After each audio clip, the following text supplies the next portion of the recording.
So hello and welcome everyone to this session of the Salon of Classical Architecture. Today is the last one of the season. We are closing now for Christmas up until the beginning of the new year. And today we're seeing the last of the elements that we have dedicated this season to the precursors of modern tradition. So we have gone up from the more or less between 1918 and 1972. And today we're going to see the last part of it, which is what I have decided to call survival classicism between 1939 and 1972. Why survival classicism? I think that one of the terms that we touched last season was the Gothic survival. The Gothic survival is the persistence of Gothic forms during the Renaissance and the Baroque and the early Neoclassicism up until the second half of 18th century when Neo-Gothic starts to appear again, especially in an English context.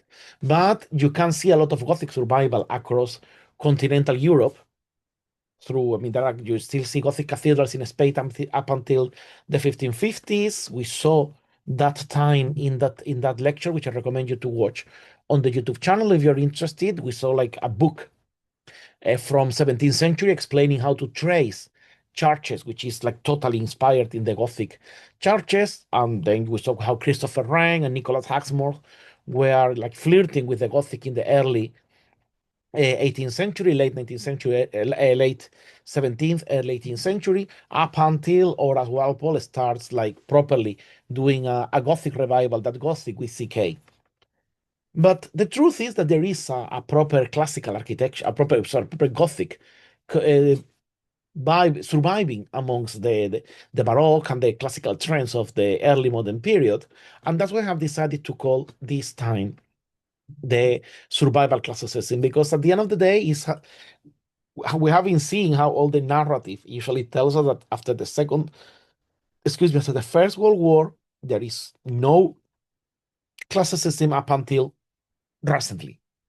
And the truth is that there is a very rich classical tradition all over 20th century, almost uninterrupted, and that it's important to know so that we understand where we are, and more important, why things happened the way they happened.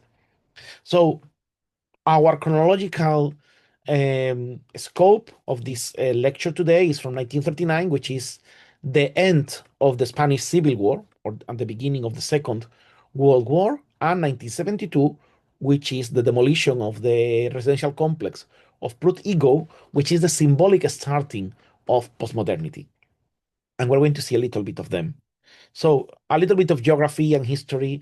You remember when we were seeing in the two classes ago, because last class was with Alex Keys, when we saw how Europe changed drastically before and after the First World War. Now, the two biggest empires, in the Central Europe, basically, they disappear, and then a multitude of new states appear. There is a very unstable situation generated because of that.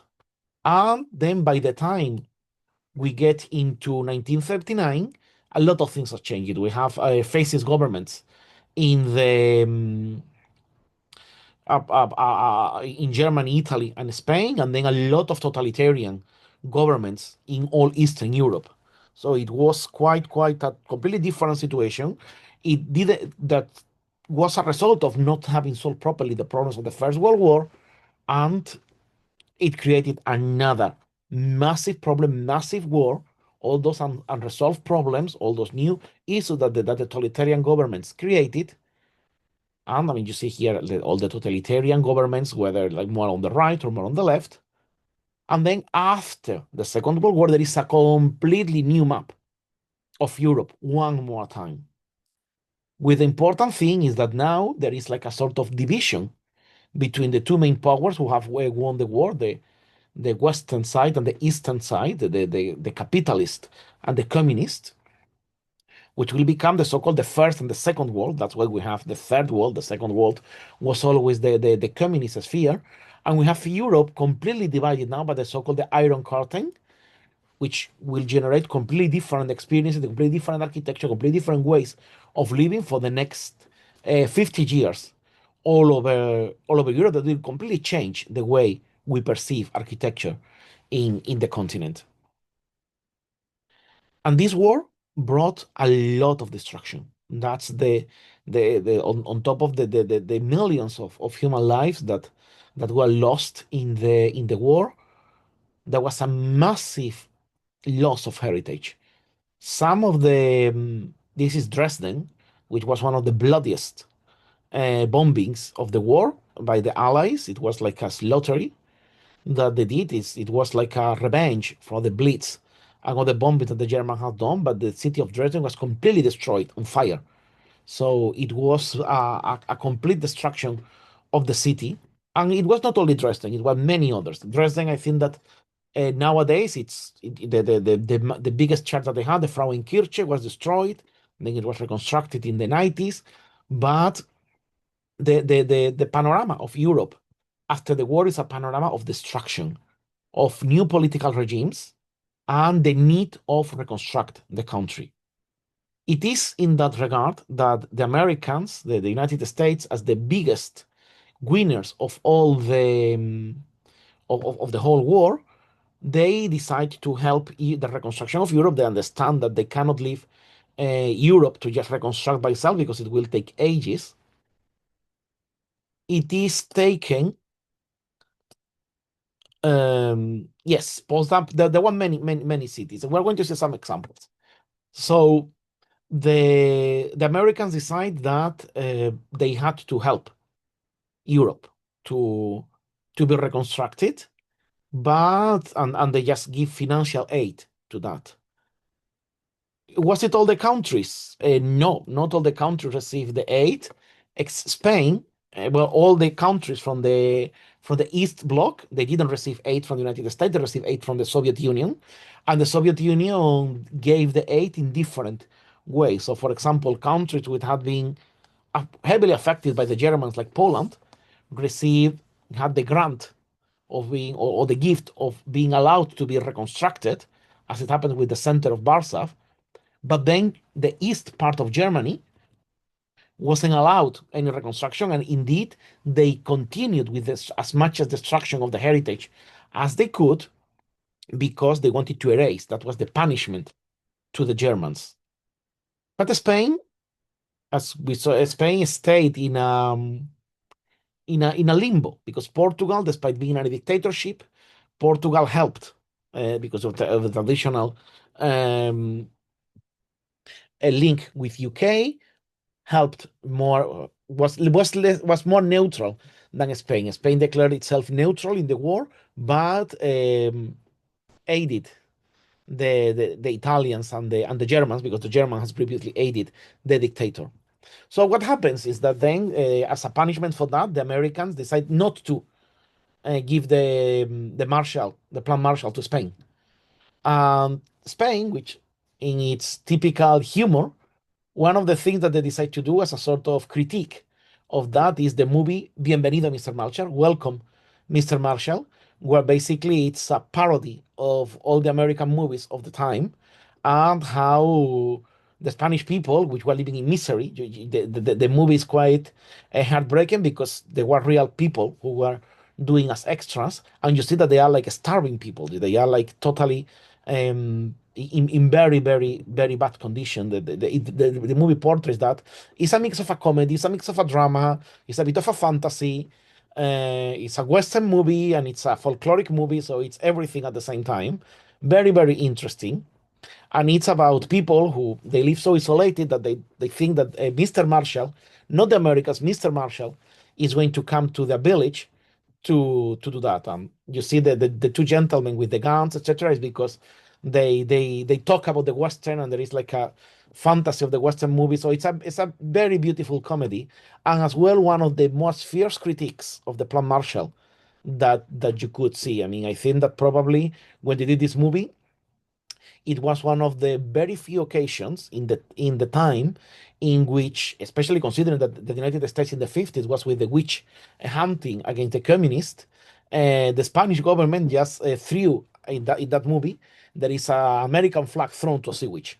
So which was quite a big symbol that people took several years in doing it, and they did it in this otherwise very interesting movie, especially if you speak Spanish, you will love it. If you speak English, you might not get many of the things, but it's equally super interesting and heartwarming to see. But the Plan Marshall also brought modernism back to Europe. So modernism flew from Europe to a certain extent because of the totalitarian regimes. And then with the Plan Marshall, all those principles came back. And here I'm showing you Rotterdam, which was one of the cities which were most affected by the war. And you can see how the urban shape completely changed from from before to after the war. You can see the aerial picture. You can more or less recognize the elements. In this case, is the lake that you have here in the top image. What is showing you have also here this building in here and here, that is all the rest is completely different city. Only some elements have been saved, and the rest you can see all the dense urban fabric that we have here has disappeared, has something else. And here we have another picture of Rotterdam before the war and after the war. So almost everything has disappeared because of the bombing of the Germans, and because of reconstruction after. They saw that there was an opportunity. There was the urgency of the restoration, and a lot of things needed to be done as soon as possible to house all the people who had their homes destroyed. But at the same time, for many architects, it was an opportunity to finally implement the principles of modernism.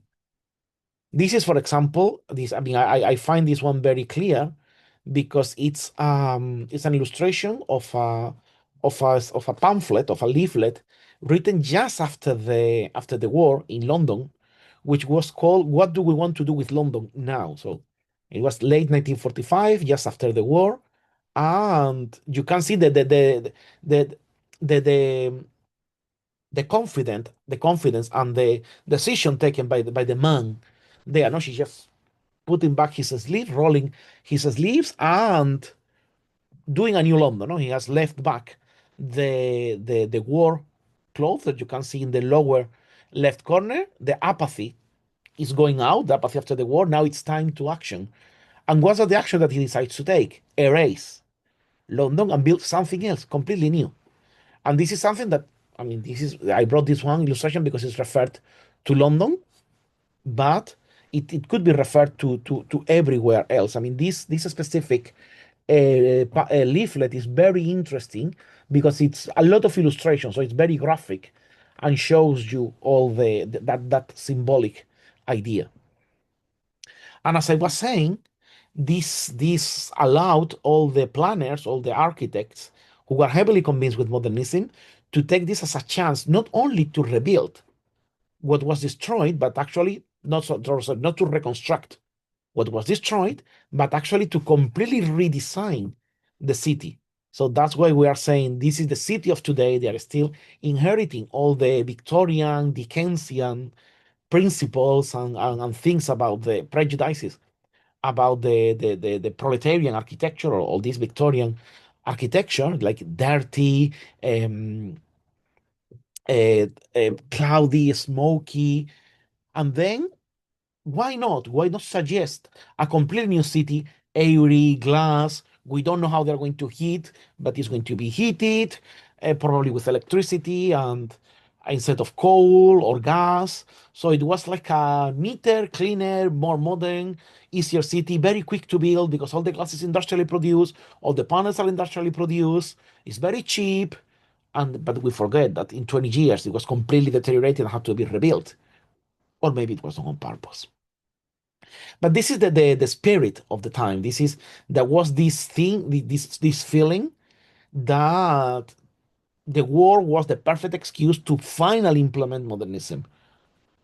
And the governments, I mean, because of the urgency of the war, none of the people who were still active on classical architecture would be able to have a say on that. Lutyens, for example, was still alive, and he did a lot of works in Spain, but for the Duke of Alba to reconstruct his estate, which was destroyed in the Civil War, it was only very, very high-end works that the government itself didn't want luxurious spending, didn't want all those things to happen, there is a lot of destruction of country houses in UK at the time, the abandonment of chateaus and palazzos in Italy, because it was perceived that it was immoral to keep the cost of running them and that they shouldn't be. So this is a bit the beginning, using the need of reconstruct Europe as an excuse, they would keep destroying much more heritage than the bombing had done. And this is a good example. This is the I would say that the perfect manual example of what happened, not in Europe, but in the United States. So this is the Prut Eagle Housing Scheme by Minoru Yamasaki. If you don't know Minoru Yamasaki is the architect of the Twin Towers. Probably now it sounds you. So he was very young. He was fully convinced of the principles of modernist architecture, and he proposed a completely new development in St. Louis. You can see the surroundings of the area. It's a very densely packed neighborhood, low density. Not no, I wouldn't say that it was coming to what we call nowadays gentle density, probably no more than two heights. And then, based on the principles of modernist architecture and the Chart of Athens, what Yamasaki did is just he destroyed the whole neighborhood, and then he just put towers, babies, following that Le Corbusierian idea that the more you build in height, the more space you're releasing for the people. And in paper sounds very good. No, everyone loves nature. You cannot not like nature. You cannot not like a park. You cannot not like being in the beautiful park. But the truth is that then that requires some maintenance. And if the neighbors are not keen to maintain, and the council isn't keen to maintain, then it degrades very quickly. As you can see there was this idea of building a park, gardens, etc. But all this was abandoned. I mean, this is very early in the development, so it's a very rare color photograph. You still can see part of the old roads, and if you look in detail, you can even see part of the foundation of the old houses. But anyway, this principle was created following a lot of scientific data, a lot of graphics and tables and formulas. Then it ended up becoming very unsafe. One of the things, for example, there were not enough lifts for all the people they put there. Why? Because they were thinking that people would interact a lot in the so-called horizontal streets. They would be interacting in all the open corridors, etc. But then they didn't. People wanted to be in the ground. People wanted to go.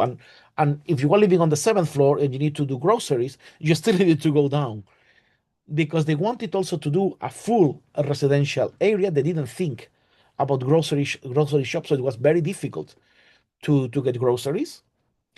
There was no good connection of public transport because they thought that everyone will get there by car, and people back then they didn't have the car because in the previous neighborhood you could move easily with public transport. And then there was this feeling that people the neighbors were changed. So if you have your neighbor, your two street community, and then you're being put together without taking into consideration whom you're going to move with, people all the convivence, all the network that was there was broken, and people became more suspicious. So what happened? This is 1955. By 1970, Prut Ego was a focus of crime in St. Louis, and the only solution they found was to demolish it.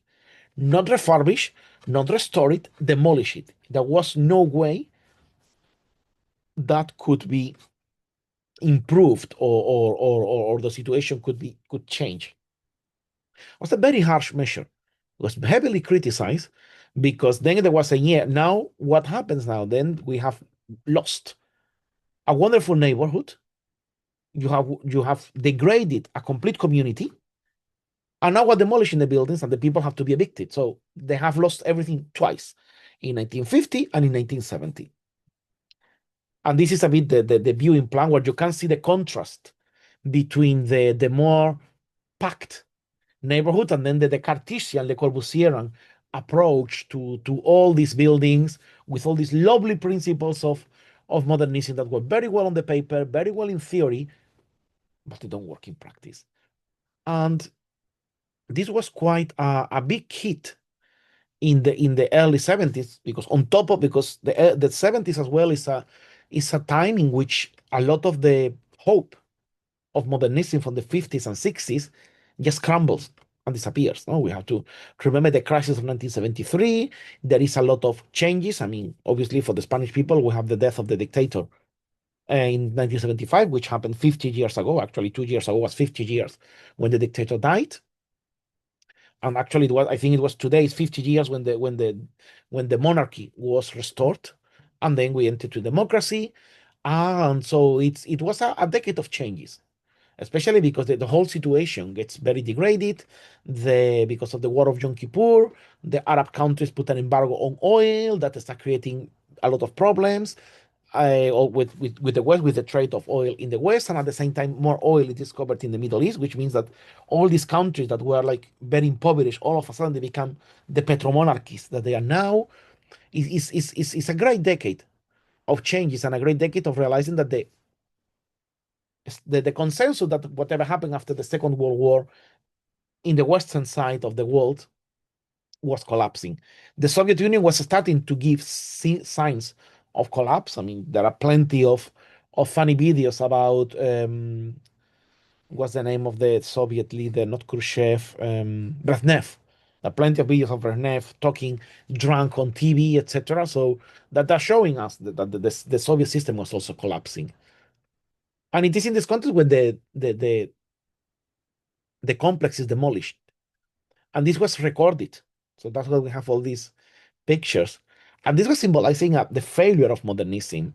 And then a couple of years later, when Charles Jenkins writes The Language of Postmodern Architecture, he locates the symbolic ending of modernity, of symbolic ending of all the optimism that modernism was having. He puts them there because it was like the veil that fell down.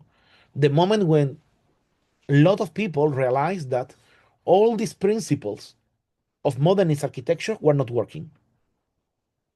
They were not working at all. The Prutigo was the most extreme case of this not working, but they were seeing everywhere. And that was something that had to start to change. That's what I am putting in 1972, the ending of this survival, because after that there would be a completely different approach, starting with the postmodern approach, and then later on with a proper fallback on the traditionalist architecture. And as an ending for the period, I recommend, if you haven't done so, that you read this book, The Language of Postmodern Architecture by Charles Jenkins, which is very interesting. And especially the part one, I would say that it's the most interesting one, which tells you why postmodernism appears and why modernism couldn't uh, take do more than it was doing. Then the other two parts, the other three parts, basically, they are interesting, but they are very focused on what they were doing then at the moment, and has aged very badly. As you can see, for example, this building by, I think this Alan Greenberg, I think that it represents a bit what postmodernists wanted to do. No, to you don't like classicism, okay, but I am putting no fluting, and I am putting keystones. I am putting not only two keystones, but a massive keystone at the top. So it was this irony to piece off modernist. But this wasn't only pissing off modernists, it was also pissing off a lot of classicists, because otherwise they wouldn't have, a lot of the postmodernists wouldn't have taken the care to use all the classical repertoire. They would have done something that the modernists didn't like, which would be a little bit more of formalism. They could have done that, but they went down a classical route, a neo-invention, a revision of the classical language with the sole purpose of ridiculing it, because the postmodernists were that. The postmodernists were just kids wanted to have fun, and enfant terribles wanted to annoy an épaté bourgeois. They didn't want to, or they were creating a new architecture, but the main purpose was to annoy everyone. And they wanted to annoy modernists and postmodernists alike, modernists and classicists alike. That's why they took this emphasis on classical architecture, and many of them just stayed on the classical side. A lot of them most of them moved to modernism once the trend faded, once they became adults, But others continued on to classicism when they became adults. So you can see, for example, the young Leon Krier was much more postmodernist than later on. Architects, for example, like Raphael Monet was considered a classical postmodernist who then moved to the modernism that he does now, same as Ricardo Bofill. But others just stayed. Robert Stern was much more modernist and then became postmodernist and then became much more classicist. Well, others, for example, Quillan Terry, you cannot understand this idea of piecing of the classicists without, for example, a figure like Quillan Terry. Quillan Terry was a proper classicist who was working with Raymond Erith. So for architects like William Terry was when the postmodernists were doing all this stuff. And that's why it is important for you to understand that it was not a comeback to classical and they did what they could because they didn't know how to do any other thing. No, they knew what they could do. They were just doing on purpose to annoy everyone, mostly the modernists, but also the few traditionalists that were still around. And what we're going to do now, we're going to do a quick overview of what was happening in those years. Before we do the overview, I'm going to read the chat, see what the messages you have been leaving here. Uh, they age like milk. Of course, they did age like milk, but they didn't turn into cheese, unfortunately, not into yogurt. Okay. Okay, Lara also is saying goodbye. Sorry, well, thank you, Lara. They have their own group in Portuguese to discuss stuff. So they're doing their own reading groups, which I think it's very lovely and interesting. So I wish them the best in their reading groups. But for those of you who are staying, this is the Jefferson Memorial, which was finished in 1943. Just by the time the United States was starting to win the war, that's when they built the Jefferson Memorial. The Pentagon itself was finished around around that time. And if you take a look at the facades, the external elevations of the Pentagon in detail, you will find that they're very similar to buildings in a certain country by a certain architect who was very close to a certain leader. And you join the dots to see what I'm talking about. So it's very interesting the similarities of that architecture and how one disappeared from the scene because it was completely erased after the war, and another one continued because it was the architecture of the winners. So it is also again, it's more ideological than aesthetic. So that's the important thing that you need to consider. Yes, that one. Very good, Amar. And then in the United States, we have you might have heard about all this thing with the recent changes on the directives that have been done, which is this thing of bringing back beauty in America, blah blah blah, and this new guideline, this new presidential decree that is against something. So, and this something that the new Trump decree is against is this guiding principle for federal architecture written in 1962 by an architect called Daniel Patrick Moynihan. So it's quite interesting.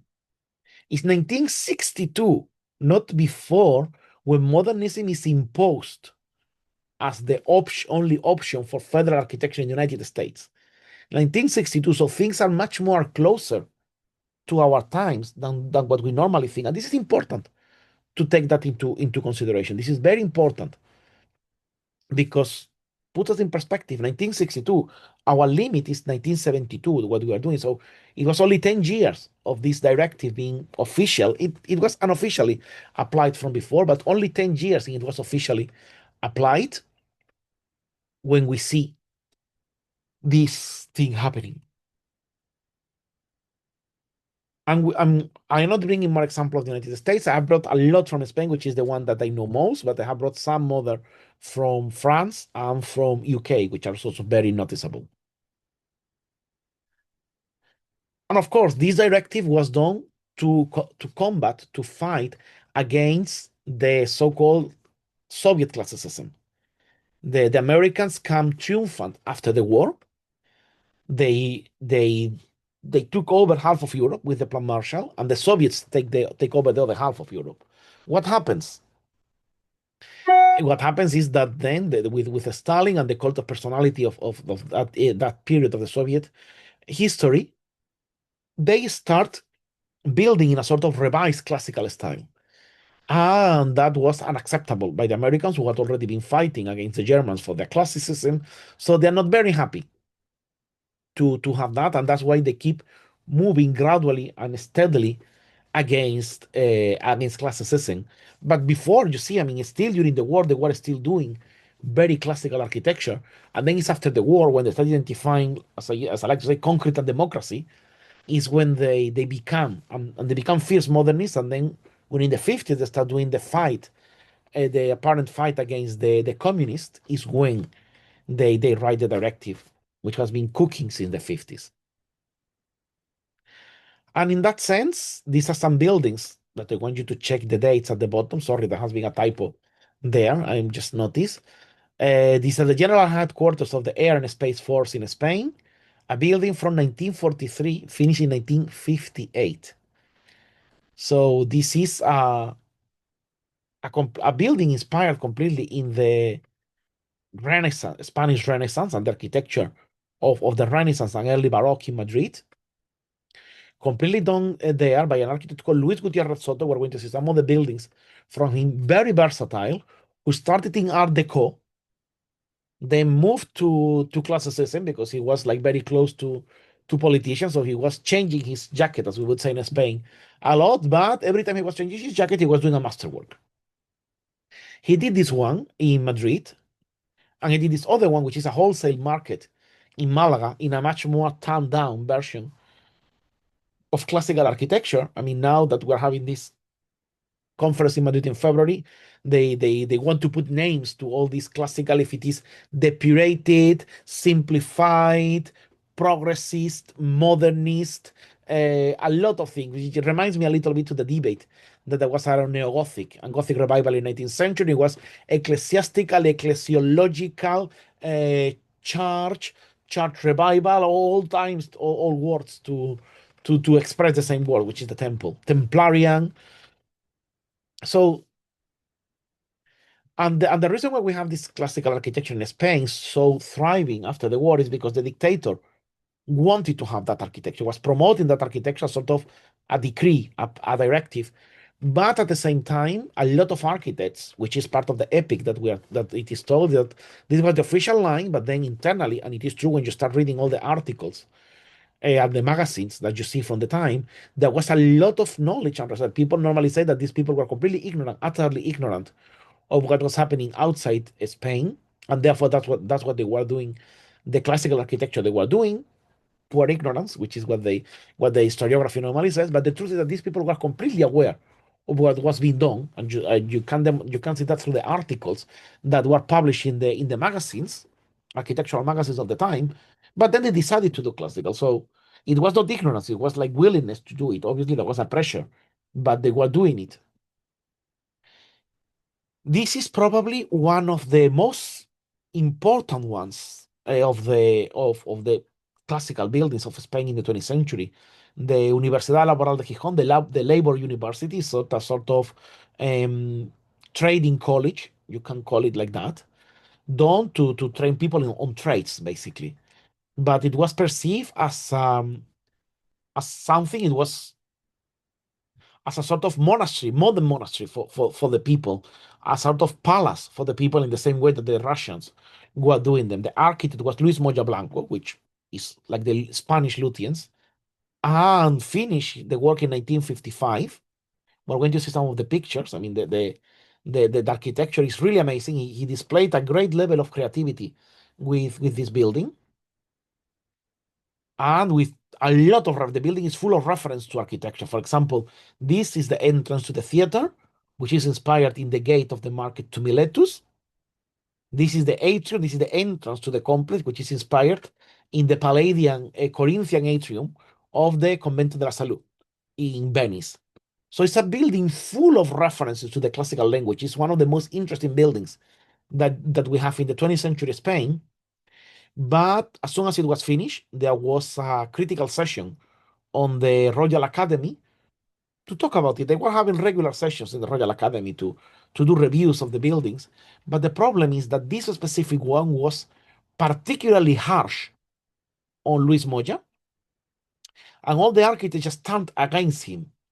And it was very significant because Luis Moya defends himself against all these critiques that they were doing. It where he said, "Why are you being so harsh? Why are you criticizing my architecture? You're doing the same that I do. What's the problem?" And the problem is that these people had gone to the United States and they had changed the way of seeing architecture, and probably as well with the signing of the new treaties of architect or with of collaboration with the United States after the Second World War, probably the architects and the regime wanted to be more friendly, more demonstrate the willingness to collaborate with Americans by adopting the architecture they were already promoting in the 50s towards the modernism. That's the only reason why I think that people went from night to day from fiercely classicals to a completely modernist. And in this case, we have another architect who was very young at the end of the war, was called Miguel Fisac. He died in, I think, I don't know if it was 1999 or 2000. He died 25 years ago, so I wasn't using recently, but not at all. And he did several buildings in the Cesic Hill, which is the Centro Superior de Investigaciones Científicas, which is like the great center for science science research. Superior center, higher center of scientific research in Spain, in Madrid. He did several buildings in that hill. So this is the main building, actually. So he was quite well related. And obviously the links with the classical architecture, they're pretty obvious. But at the same time, there is like a sort of change in the approach. We could call it as well a sort of depurated classicism. People would even consider it. Some people would call it, if you don't see the building, you don't understand when it was built, you can even think it's postmodern. But in all the simplification, when we see all these of these elongated window surrounds, the whole length of the surround is the whole length of the entablature that would have to correspond to that window. That's why they are like so tall. Instead of having like a regular surround that you would have in the upper level. And like that, it has a lot of interesting elements, the whole composition of the column. So we're talking about a person who knows very well the classical language, but want to do something different with it, some experimentation with the language, probably to create a new architecture for the new state, no? Because Fisac was very close to the political branch of the dictatorship. And also he did the building which is in front of that one. He did it later, but still is considered nowadays like a proper classical building, which is the Edafology Institute. And you can see this portico clearly inspired in Italy, because after the war, Spain was very bad. But by 1942, which was when there was done the EUR exhibition in Italy, which is when we saw 2 weeks ago the Square Colosseo and all the other buildings that were built there. Architects come back with new ideas, new inspiration, thinking, okay, we don't need to go full formally classical, we can be something else, which is what they were doing in Italy. He also built a new chapel, which is considered very Palladian, especially because the entrance door, the entrance around, is drawn after Palladio. This was the gym of a previous, there was an institute, a high school there, and the building initially was a gym, and then he transformed it into a church. So basically, he kept all the walls and then added the cupola that you see at the back, and a new gate and a new rose window. Very close to the left of the main of this building that we saw here, this building at the bottom with the columns, you have the National Historical Archive, which again was finished in 1953. And if I don't tell you that this was finished in 1953, you can tell me this is a 19th century building. You don't think that this building is actually, it has some elements. For example, this extremely wide central window is telling you that this is a bit strange for 19th century. It should have been a bit more elongated. But all the other elements they look like the proper standard neoclassicism of the time. And look, 1953, if you get any monography on history of architecture, they will be telling you that at that time, Everything was modernist, the reconstruction of Europe, etc. And yeah, I understand that this was a special situation because it was a dictatorship, but we're going to see other ones. And as well, I mean, it's not only a pure standard neoclassicism. There is a Baroque will in doing all these elements. No? You have in the lower level, you have all the columns that go up and down, but then in the tablature above, it's completely projecting and creating like a sort of covering. And then at the same time, we have the little issue with integrating Ionic and Tuscan columns that work in a strange way. But then, for example, this is a much more canonical classicism than the one that we saw from Fisac. No? This architect who was much older as well than Fisac, so was much more trained on the classical tradition, probably felt less inclined to do experiments. And here is the whole elevation where you can see the composition of the volumes as well. So you have like two volumes that are projecting, and then the central volume is receded from the first plane. But this was not only reconstruction of buildings or new buildings, there was a reconstruction of old villages that were completely destroyed after the war or during the war, which, for example, Brunete, close to Madrid, is one of the best examples. The whole village was destroyed, and what you see there is not like what people would consider this a 17th, 18th century Plaza Mayor. It's at 1940s reconstruction, same as all the houses around. So this is I like bringing it because it's actually one of the most beautiful main squares in the area of Madrid, and how they just reconstructed and they retook the idea of doing it. And on a more or even going to a more modernist style, we have the village of Esquivel by Alejandro de la Sota, which is praised in Spain as one of the biggest, most best examples of modernism. Alejandro de la Sota, when he did this village, which a lot of people praise as an example of modernism, he did a very good integration of classical architecture. One of the things that you can see here, people compare this plan with Brasilia, and it's the advancement of doing this because it was copying Brasilia. But this is very small. This is a very, very small village. Each rectangle that you see here, each plot, is a plot for one family. So we're talking about small village with very few people living on it. So we have like 5, 1, 2, 3, 4, 5, 6, 7, 8, 9, 10, 11, 12, 15, 16, 17, 18, 19, 20, 21, 22, 23, 24, 25, 26, 27, 28. So almost 150 houses. So it's a very small village, about 600 people living on it. And it is portrayed as modernist, blah, blah, blah. But on the contrary, it has a very, very interesting way of integrating a traditional way of living with a modern way of living. So you see all these cul-de-sacs here. These are the back of the houses. The front of the houses are in these pedestrian avenues that are also connected with some squares. And the squares are thought to be like you can walk across the street that is connected with a main avenue that takes you to like a sort of commercial square, and then you have the council and the church.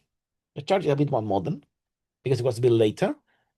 And then you have small squares, 6 squares in total, that are for the immediate community. And even nowadays, people use those squares if they want to have a birthday or they want to do a small celebration because it's southern Spain, it's good weather almost all over the year. It's very easy to do things on them. And then at the same time, they are completely diverting the traffic. So it's a very, very good solution. And the architecture that we see here is a complete vernacular architecture of the area. So people praise, modernist architects praise this architecture, but then when they go there, they say, oh, it's a shame people change the architecture of this village. No, it was never changed. It's actually the architecture of the village itself. And you can see here a bit of the elevations because De La Sota did like a massive research on how this architecture should be. But people see only the sketches, which look very expressive, very modern. But then when you see the elevation, they're completely rooted in the architecture. And here it's like a selection of the window railings and the window openings that you can see all over the small village. So it's quite interesting.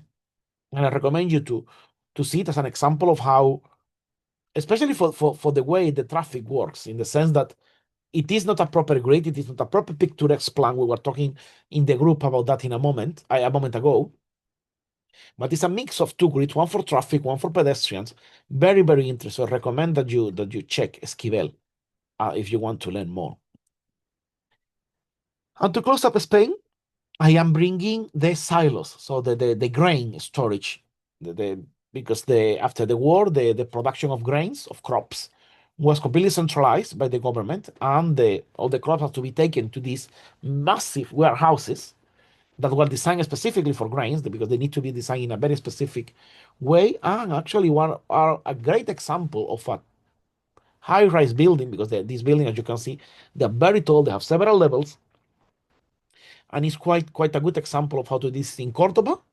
This is also the front. I mean, I like bringing it because of the composition, because I always say that if you want to do a building, a tall building in Cordoba, the best way to find inspiration is in the silo.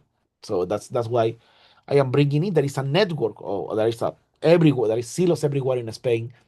And well, these are the top category, which are the most monumental. Even the less monumental ones are worth seeing and understanding. And to close up Spain and Portugal, I wanted to bring this couple of caricatures, which are showing a bit like why on one side, why the power state, no, which are Portugal and Spain, keeping the power up until each of the dictators died. But on the other side, I mean, we have from 1955 onwards, with the signing of the agreements between Spain and the United States to open military bases, a lot of students are coming back. Not a lot of students are flying to the or traveling by boat, or however, to the United States to learn in those universities, and a lot of Americans are coming to Spain to learn about Spanish culture. I mean, and this caricature to the right comes because Americans, there was a protest in 1956 of the students against the government, and obviously the Spanish police just attacked everyone, just that take revenge with everyone. But the American students complained, so that's why the police officer say, "Sorry, we thought you were Spaniards." No, it's a bit of the situation of the police at the time. But the truth is that with all those Americans coming to Spain and those Spanish going to America, then coming back, they brought modernism back to Spain, and then Spain wanted to be in line and to be okay with the new with the Americans. They started to gradually abandon modernism. This next example that we're bringing is in Havre in France. And this is done by an architect we talked in one of the first classes this season, Auguste Perret. So this is how Havre was before the war. And this is after a massive destruction, as you can see. I mean, most of the urban fabric disappeared and had to be reconstructed. So you see here, this is the avant port, which is this one. And then all this area is completely destroyed. A completely new city had to be rebuilt, was done on the modernist principles, but then the architect chosen to do it was Auguste Perret, who was having all his life flirting with concrete and classical. And he did this architecture. This architecture nowadays is hated both by modernists and by classicists. The modernist because it's too classical, and the classical because it's too modern. But considering the limitation of the time after the war, France needed a big reconstruction. He did a good job. This tower is the belfry of the church. So, and all the elements that you see, they are inspired in the classical tradition, but then heavily standardized through concrete. So we almost have like the idea of the Haussmannian block, but taking into tall height. And it's quite interesting to consider the way he was doing. This is a bit of the overview. It's if you take a look on the general, it's very modernist development. But then if you see the chart is trying to do an attempt of a classical architecture.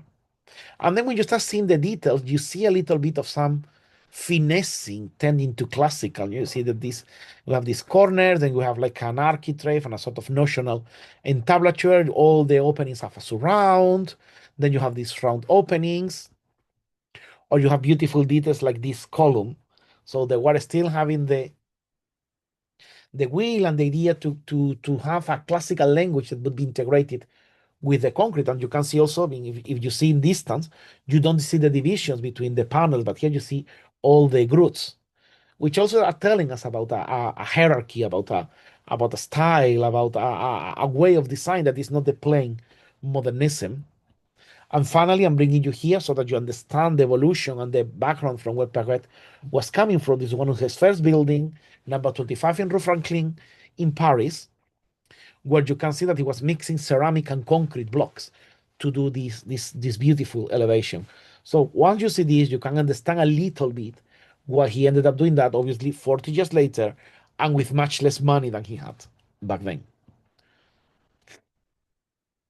And on that other regard, what was happening in UK in the meantime? This is Bracken House. This is in front. This is behind St. Paul's Cathedral. And when you see this building, many people think that it's a postmodernist building. This building is actually from the 50s. So it was called by Arthur Richardson. And the level of detailing is amazing. This central part is an addition from the 80s. This is how the building was looking initially. Obviously, it's a watercolor, heavily simplified, but all the details were added. This is the clock that is in the entrance, which is a zodiac clock, and the face that you see in the sun in the center is actually the face of Winston Churchill. It was like a sort of joke that they did to him, and he was pleased because Winston Churchill loved all this, loved seeing himself everywhere. And see the details. See the entablature that he's doing, all the oak leaves fascia that he's creating is continuing there. The denticles, which when you see the needle, they are not proper squarish denticles, they are like very peculiar denticles, the cornice on top, and details like the finessing of all these brass details, the capitals and the colonnades that you see. All this was done in the 50s. It's not a postmodernist thing. It's done in the 50s. It's very solid, really good quality brass that you don't have on that you wouldn't see in postmodernist architecture. So it's a very good quality of detail that is also telling us how people wanted to move forward. They were resistant to modernism and they were doing a different, beautiful architecture, which was not on the point. I mean, you can see obviously as well the reflection of St. Paul's that you can get there. This other one is a church of Our Lady of France in London as well, close to Leicester Square. This was done by a French Greek architect, and it was, as you can see, I mean, we have all the elements that you could normally have in a classical church, but they have been redefined in a sort of different way of language. But we have all the elements that you could have in a Baroque church that has like the convex uh, facade. You have an arch. You have all the elements that you would have in a Romanesque or Gothic church. In the same, you have Our Lady with all the opening his dress, her dress to protect everyone under her cape, and then different scenes of the Bible and the Gospels on the pillars. So this was 1953, and this is the inside of the church. So this is if you check again, that's what I am insisting on this. If you check all the monographs on history of architecture, what they show you is Notre Dame de Ronchamp and La Tourette. They don't show you this. But this is what people were doing. So this is one of the key points that I want you to realize on this lecture is that classicism never died, never disappeared. It faded, it went less and less relevant, but it never disappeared. And UK is a good example of that. And you see this building. This is the library of South Kensington by Vincent Harris. And you could think that this is a building from Lutyens from the 1930s or even earlier, or even by Blomfield, but this building was done in 1960. So see how in 1960, so it's like when everyone was talking about glass and steel and brutalism, there were still things like this being done, and nobody talks about them. So this is the survival classicism. And this is the police station in central London by McMorran and Whitby. The number there is clear, it's 1965. And when you see this building, you can tend to think that this is a postmodernist building because it has all the elements that would define later on postmodernist architecture, but the architects were not doing it from the irony of less piece of everyone. They were doing from the conviction of trying to integrate and create a language of architecture that would be a classical expression of 20th century. And this is the difference with postmodernism. Postmodernism is the irony, is the have fun, is let's annoy people, let's be enfant terribles. These guys were being honest in that approach. And that's what I find very interesting. So this is the police station, and this is the extension of the Old Bailey. And again, once you see this, you think, oh, this is postmodern, from the 80s. But no, it's like 1960s, it's 1964. So it's very interesting, this type of architecture that we have, and all the survival classicism. And as I said, and this is just to end our this part of the lecture, we cannot understand this architecture, this transition, this survival classicism without the figure of Raymond Erich. And here he's called the progressive classicism. I think he was calling himself progressive classicist, not progressive as I mean, probably, or we don't know, no, but not understood as a political alignment, but more of making a progression from the classical tradition into a new tradition. And you have to understand all this wording, all this wanting to add an adjective to classicism, because these people were attacked. They needed to justify themselves. That's why you have a lot of different names, that some of them were appearing there in the 50s and 60s, but others disappear after, when they try to classify everything that was going on and was happening. And that's in the context where you have all these different mentions of what classicism is, and all these different ways of postmodernity. But I wanted to stop here, with the end of this period and the beginning of postmodernity, because after postmodernity things change. Why? Because from postmodernity onward, this classical won't be anymore in survival mode, won't be anymore a surviving option for okay, let me be alive, let me survive. No, it will be a complete valid option to project and to design, just as it was before the war. So with that, it's the cycle of precursors of modern tradition is closed, from those who preceded, those who lived, and those who survived modernism. And without understanding that, we cannot understand why we are here. Thank you very much for this. And before we enter into the debate and the questions, I'm going to do the section of announcement, because if not, I don't do it. And you are still on time to enter into the Loop entrance design competition, which I recommend all of you to register at the Institute of Traditional Architecture. And as well, I mean, the period to finish, to send your communications for the Congress of Modern Classicism has finished. I hope that many of you have sent it, and I think that next week on the 28th, we are getting the confirmation of who has been selected or not to talk. And I think that there are like several. There will be people who will talk live in Madrid, people who will have a pre-recorded lecture, and that will be published, and people who will just go straight away to writing the paper. So those are the three modalities that there will be, and I'm sure that it will be a very, very interesting event. And I hope that all of you, those of you who you can attend it online, is free. So go to their website and register. And of course, I mean, we have here one of our students from the Classic Planning Academy. We started last week, 2 weeks ago. Everything is going well and thriving. And yeah, I mean, this is what you will be, as I always like showing this stuff, because this is what you see from the webcam when you are learning with us. And before we jump onto the goodbye and the final announcement, let's open the debate for the question, answers, and the critique. Any questions from any of you? Any comment? Thank you, Pablo. You're very welcome, Fernando. We regularly don't see this type of architecture in this period, so it was very enlightening. It's very interesting. And actually, there in Mexico, I didn't have time to add them, but Isaac Tame is working on a similar line to show up all that architecture that happened in Mexico, no? Because normally you have this idea that Mexican architecture in 20th century is Luis Barragán, Felix Candela, and then Frida Kahlo and Diego Morales. No, it's Diego Morales is the muralist. It's the only thing that you have in Mexico. And actually, there is a lot of things happening in Mexico. In there, just to quote a very, very close example.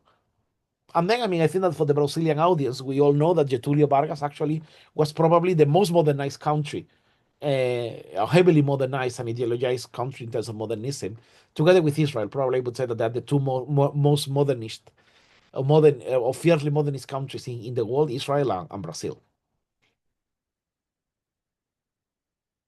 More questions? More comments?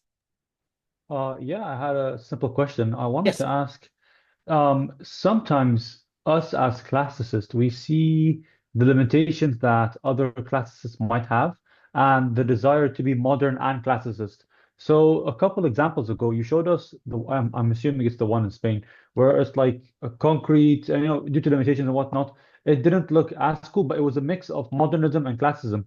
In this regard, where do we fall You mean this one? as yeah, that no, no, no, Yes. no. Yeah, that's the one. Yes. So yeah, so as you can see, it's very simplistic. I'm actually not too big of a fan of it. I'm not sure. Perhaps I'm not trained towards this, but my question for you is, because of his limitations and his desire to be modern and classicist, can we truly critique this because this isn't his work because he was limited? But if he wasn't limited, I don't think he'll be building this way. So are we in any way able to critique him because of his limitation? Well, I mean, you can critique as much as you want because we are critics. We are not criticizing.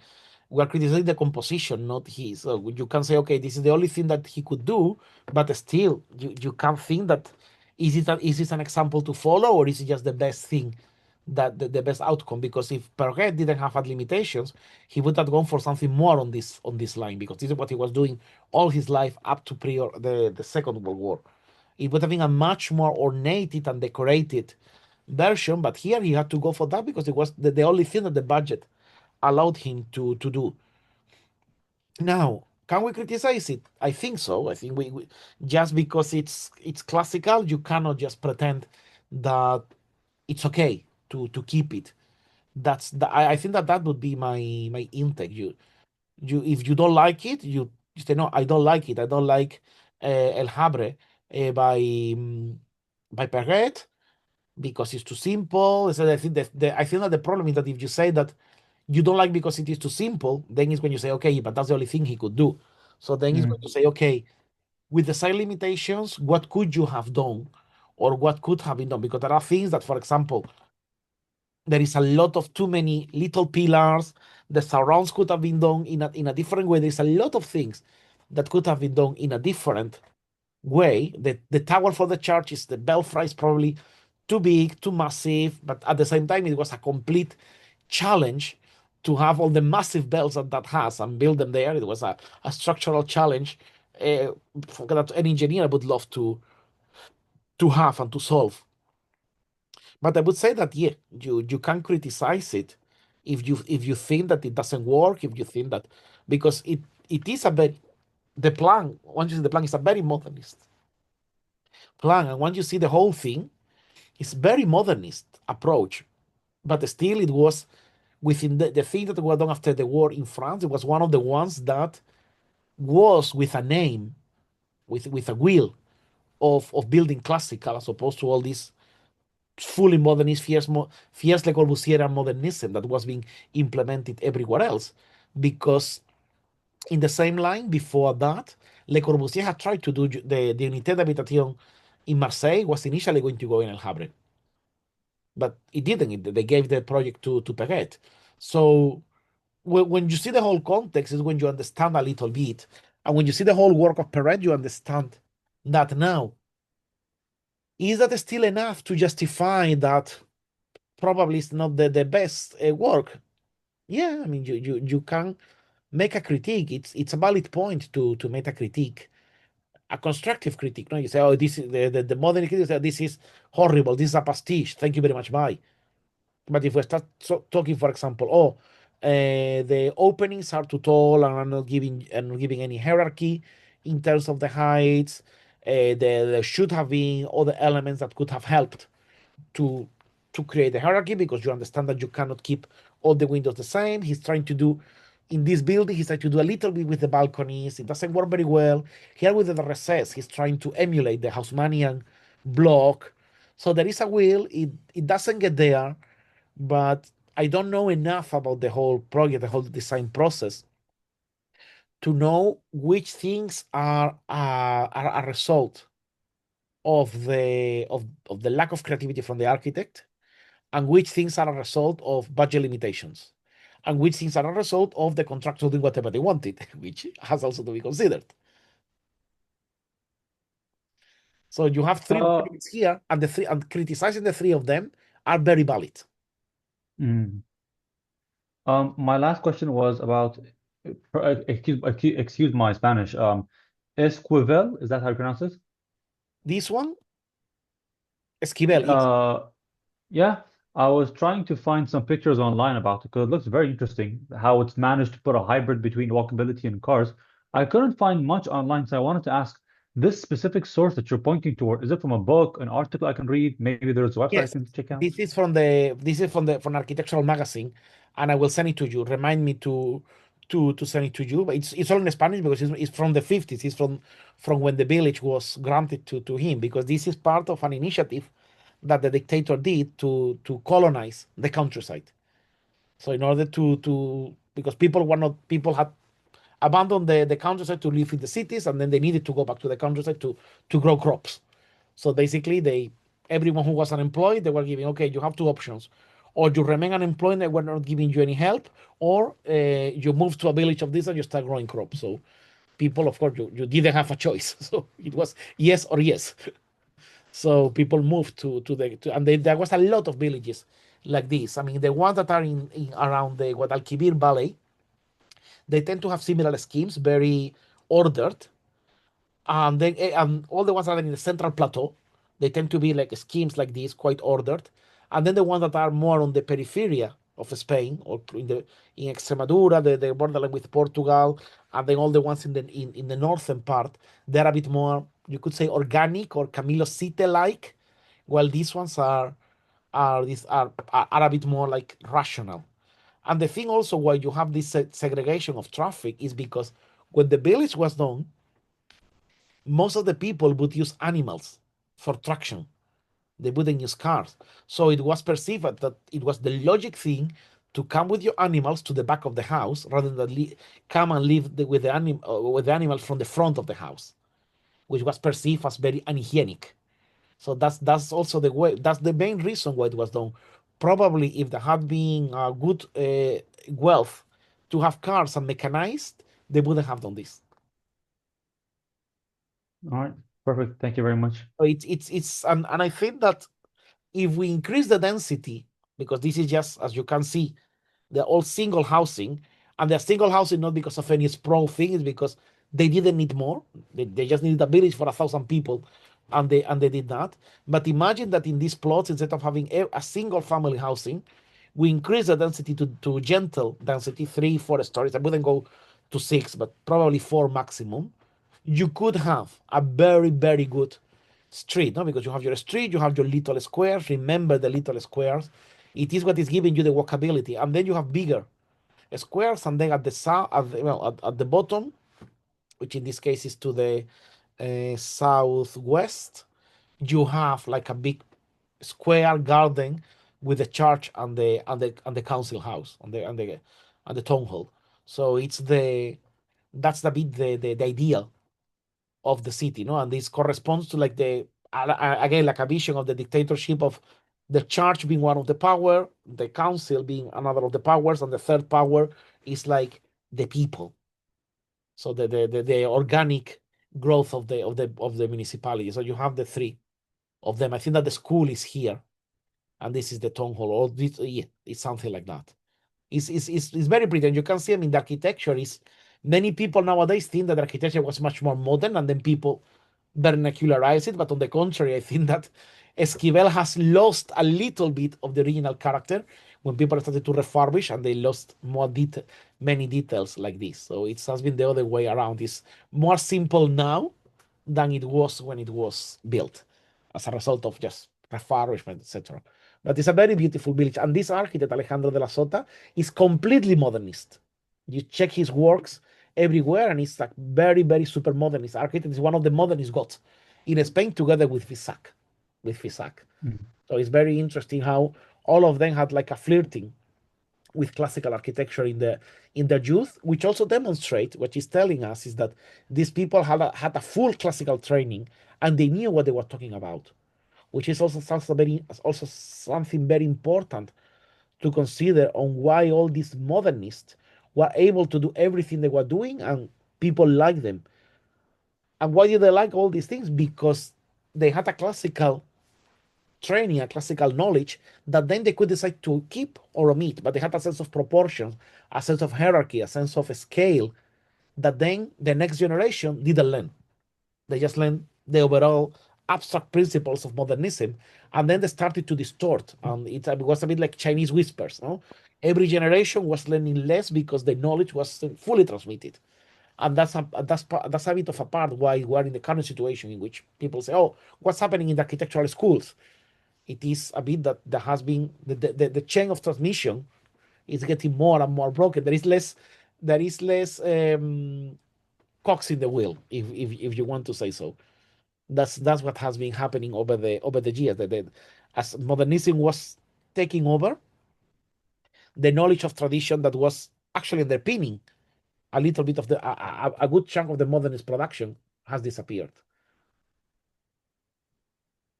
Any more questions? Thank you, Pablo. You're very welcome.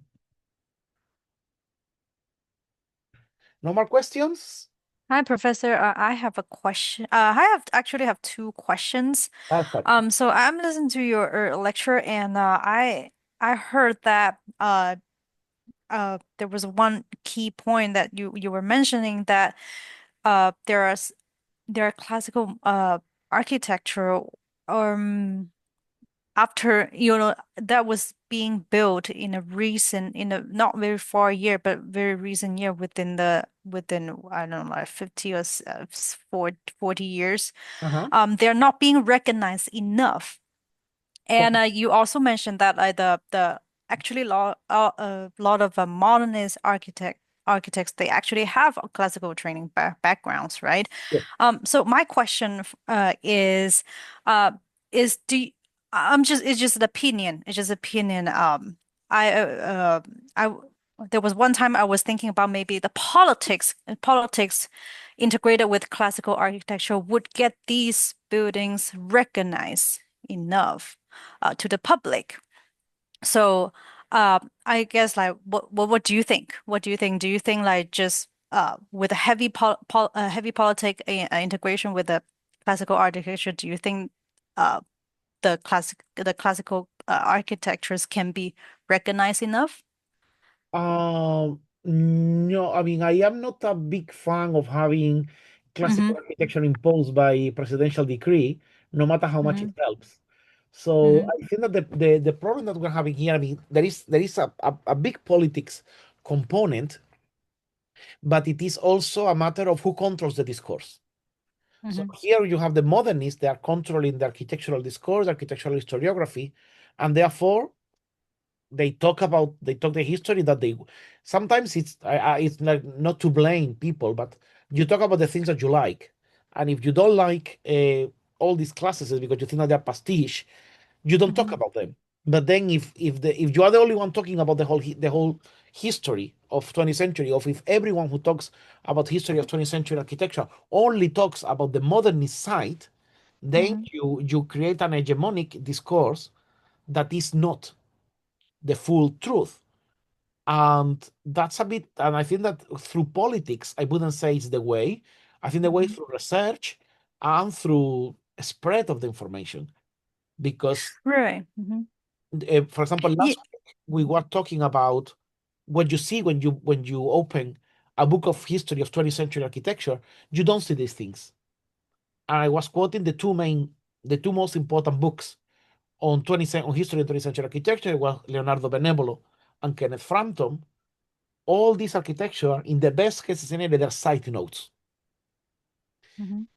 And then, because everyone else would use the reference from Benevolo and from Frampton, then you have that gap that is never covered. And the only way of uncovering it, I mean, the information is there. And sometimes it's a matter of just going through all the architectural magazines and putting it into onto there. I would say that this Congress that we're having in Madrid at the beginning of next year is a good initiative to put into value all this architecture. But this is an academic initiative, which I think is very good Hmm. to have this discussion in an academic environment. To me it's super relevant, very very important. Than that we are talking about this without having to say you are a fascist, you are a pastiche. No, no, no, no. We're going to talk in an academic way about all this. It's very, very important. It's a sign that the discourse is changing as well. That now there is not only this timeline that you have of all the triumphant modernism and then Prodigal happened because it was just a bunch of idiots who didn't know how to use a building. No, actually, things are like converging and say, okay, Prodigal failed because a lot of social issues that were not addressed by modernism, that modernism thought that just with their ideas everything was going to be okay. We know that 20th century has been a century of ideas going wrong, and a lot of them. And then that's probably why. And then now we are capable of saying, no, no, this is not just Charles James wanted to justify what the kids were doing in the 70s to annoy everyone. No, this is actually a truth. It's a big drama. Actually, we can even extend it to racial cleansing of the Black American of the African American neighborhoods in St. Louis, etc. So the implications go much, much, much farther than just a bunch of morons not knowing how to use a building. No, it was a lot of problems there.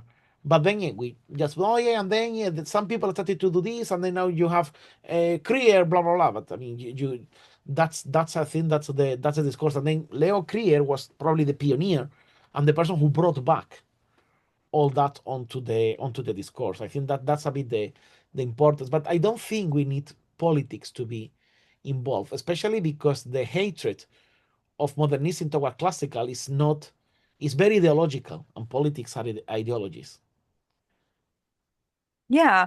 The reason why I raised this question is because I live in the US for a very long time, Yes. and I can see that the influence from celebrities, politicians, influencers, and also the famous magazine, I think it's called AD, like Architecture Yes. Design, all that. And they have very heavy influence over young people, and I can see the people which is in a very young age, like probably in their teenager, where they have a sense of like, okay, the building around us and the city, what it looks like and all that. And they are actually I mean, I can see the trends that was being the young people following these uh, influencers Yes. get when they're showing their house, and there's like it's like totally brutalism and all that, and there's, oh, I like it, it's my house, and then you think, oh, this is a millionaire's house. So the influence on the young people are just it's just very heavy right now. So that's why, like, obviously the academic side of the classicism and all that, they has to go on, this is the foundation and all that. But like when nowadays the kind of like a reality hits, just like many people in young age are not really getting exposed enough on the classicism side. So yeah. Actually, I don't want to waste too many time. I actually have a second question. You mentioned about, I think you mentioned about Russia, right? If I Yes. didn't mistaken the Russia. Okay. So I know that Russia has a very rich history of when it was an emperor state, and then later it got into the communism, socialism, and all that. Yes. Um, what do you think about the it's kind of a little bit related to politics too. The communism and the socialism, even though they are kind of shape the form of I think in the 80s and 90s, and they're not class they are not classical at all.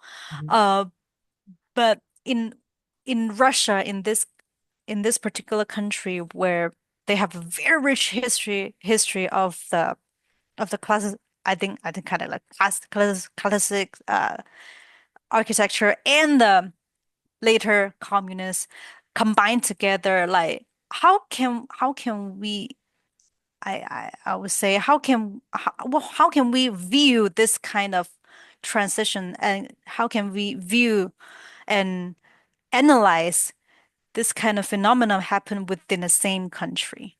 Okay.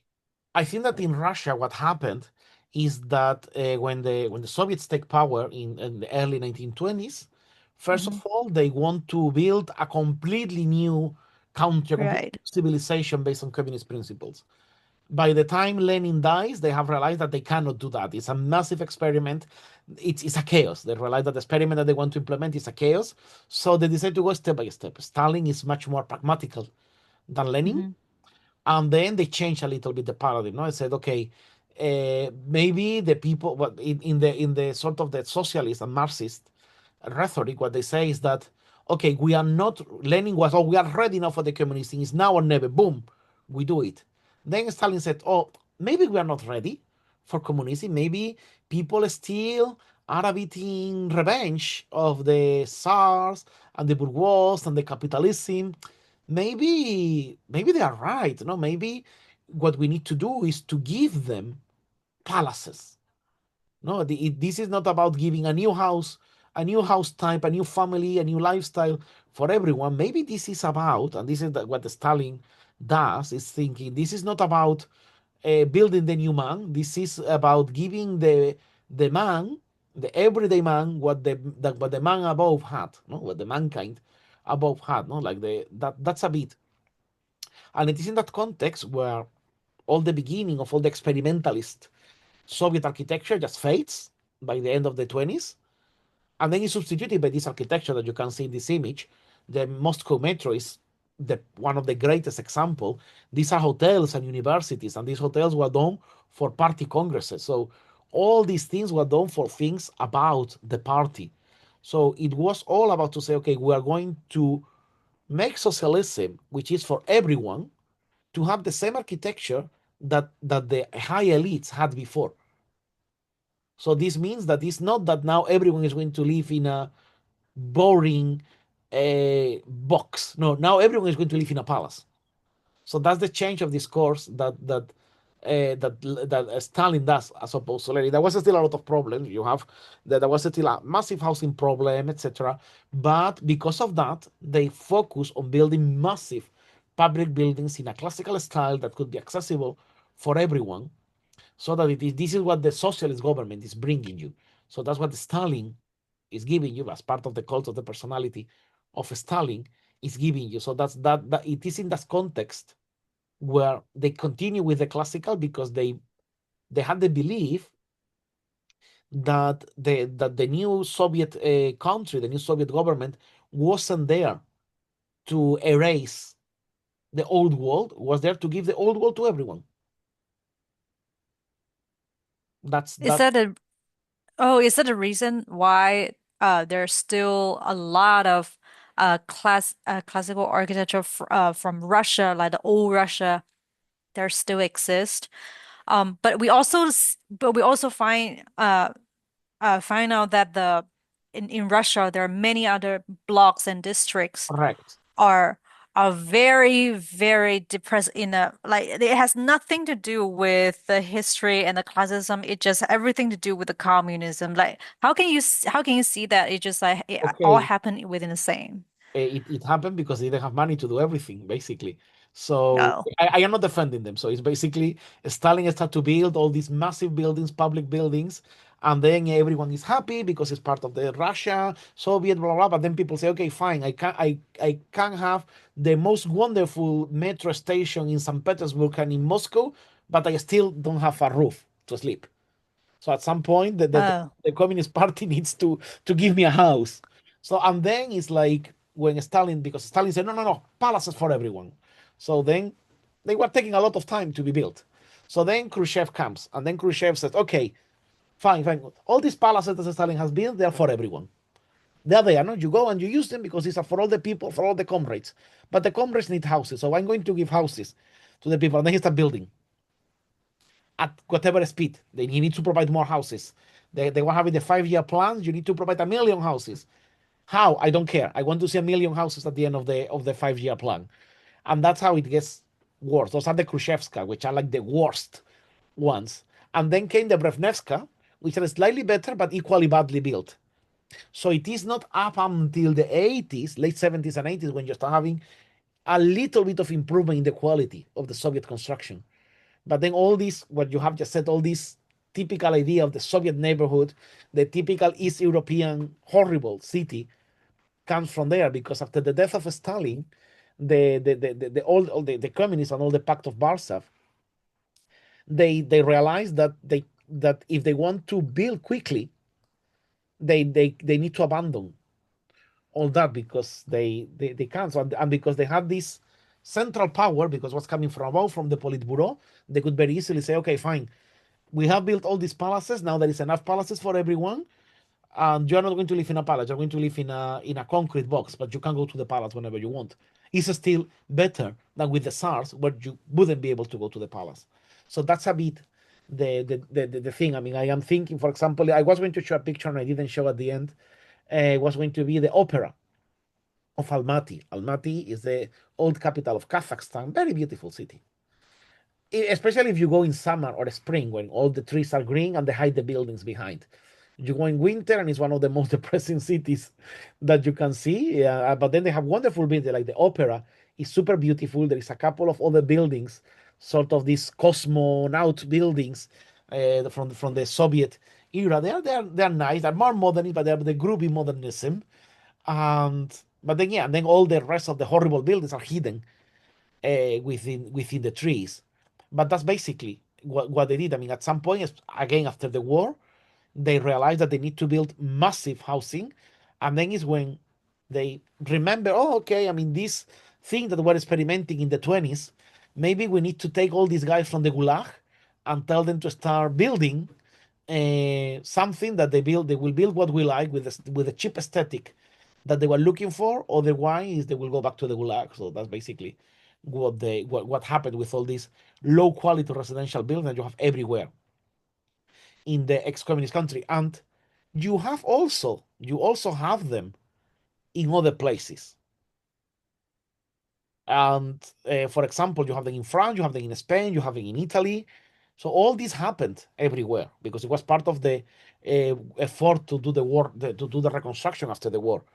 And in some cases, I mean, a lot of them had to be demolished. I mean, in Spain, we had a massive problem, and France as well, not so much in Italy, but Spain and France had a massive problem with the aluminium because they added, I mean, I'm going to summarize a lot, it's not exactly that, but it's like if they were adding aluminium powder to the concrete mix to make the concrete harden quicker.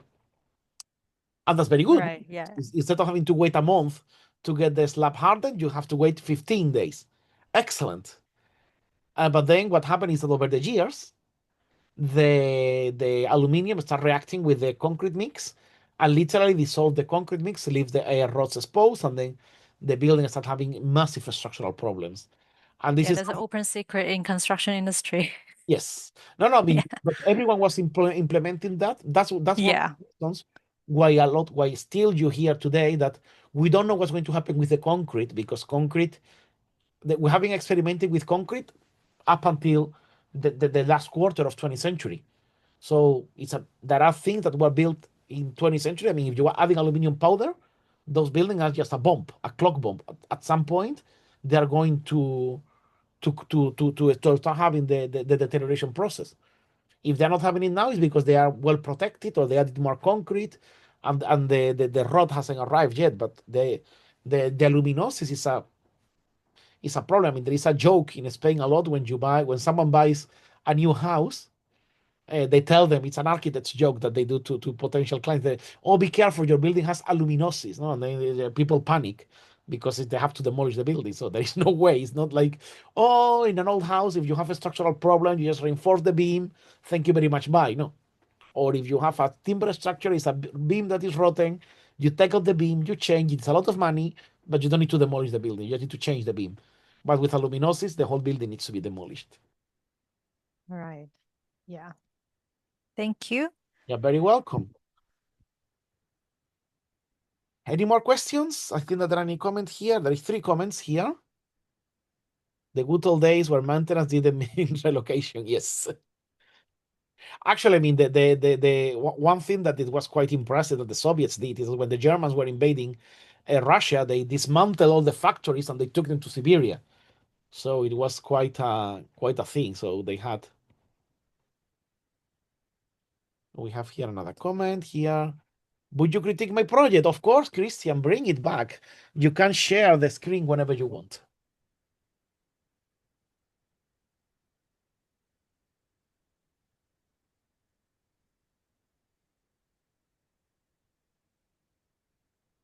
Please share your screen, Christian.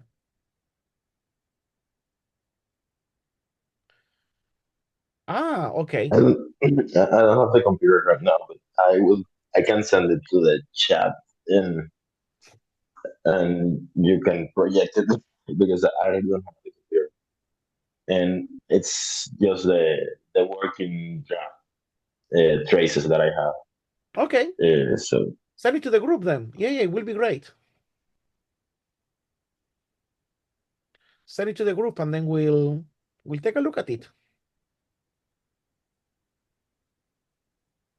Yeah, but for sure, please do it. Will be. I mean, I'm looking forward to see what you're doing these days and Notre Dame, so it will be good. But then, yeah, well, we're coming to the end. We have here. Okay, you're sending it to the. Okay, you're sending it to the. Can you see the screen? The drawing that Christian has shared?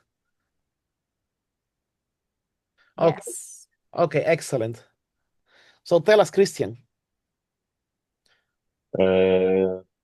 give me a second. This is not the one in Corfu, no? This is another building. Actually, it's on the same block. We're doing like an urban regeneration project. Now we're doing mixed use buildings in the same neighborhood. Uh-huh. Okay. The other one was a city hall. Okay. That is on the same neighborhood. So we are still in Corfu. Excellent. Yeah. Okay. Do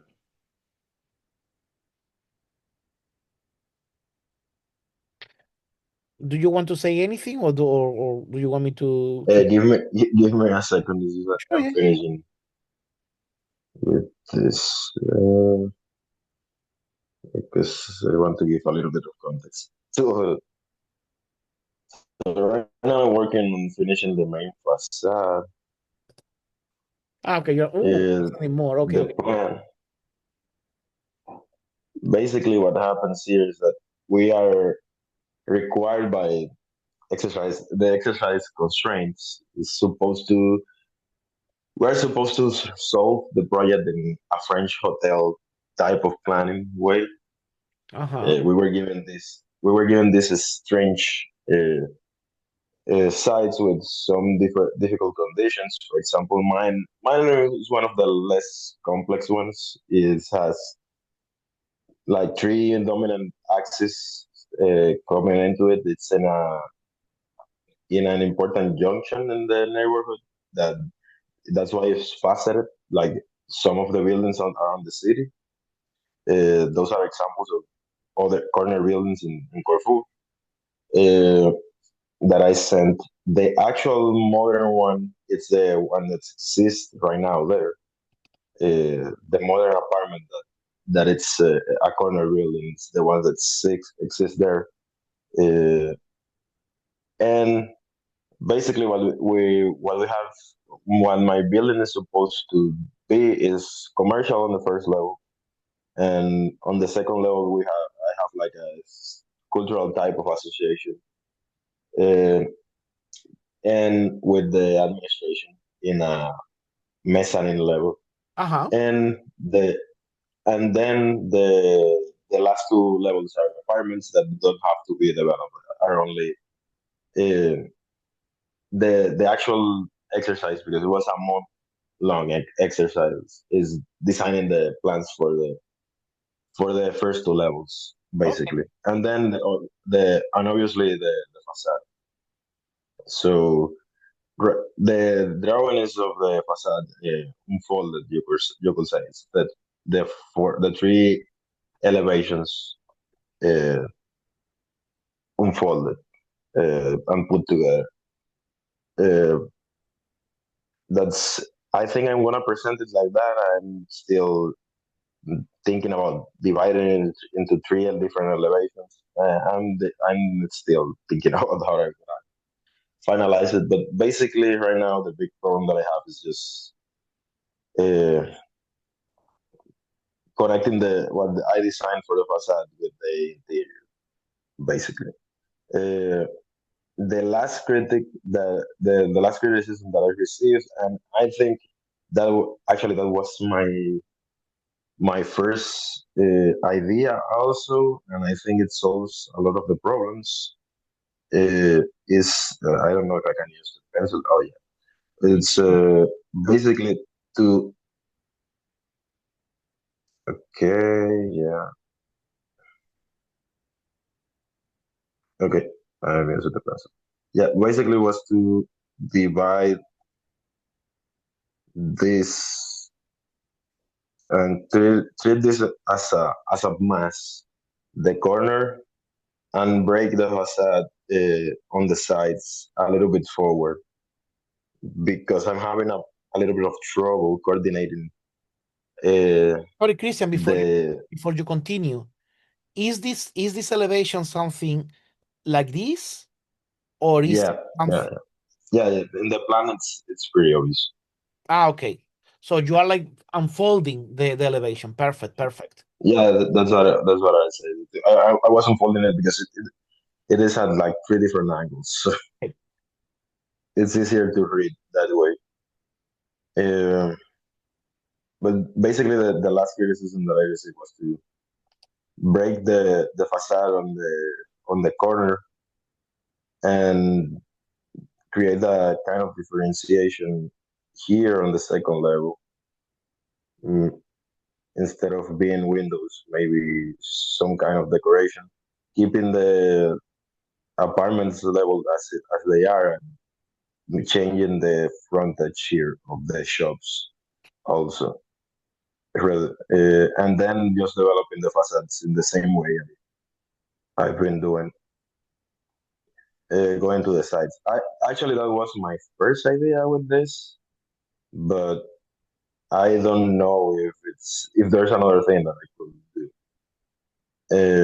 If you put the picture of the plan, uh, it's just the early draft right now, not that one.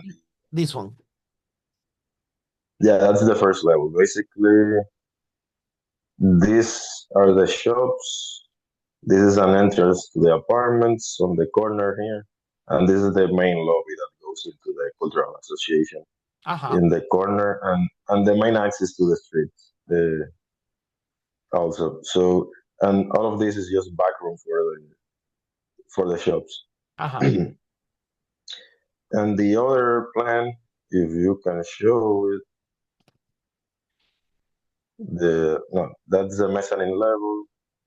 The other one, This one? no, that's the other one. Okay, yes, this one. Yeah, okay. So this is the piano nobile. And the second level, you get into the lobby here. This is the main hall. This is a secondary room that we were required by program to include like secondary list program. It's a it's a really small site, but we were required to do a lot of things with it because the whole idea of the exercise is not exactly realistic. It's mostly uh, to play around with the fitting a lot of stuff in a complex uh, lot, you could say, in shape. With the idea of a French hotel way of designing. And this little passage here goes to the bathrooms. This is gonna be carved out here as a balcony that into the courtyard that already exists in the in that plot, and that connects back to this uh, hall also.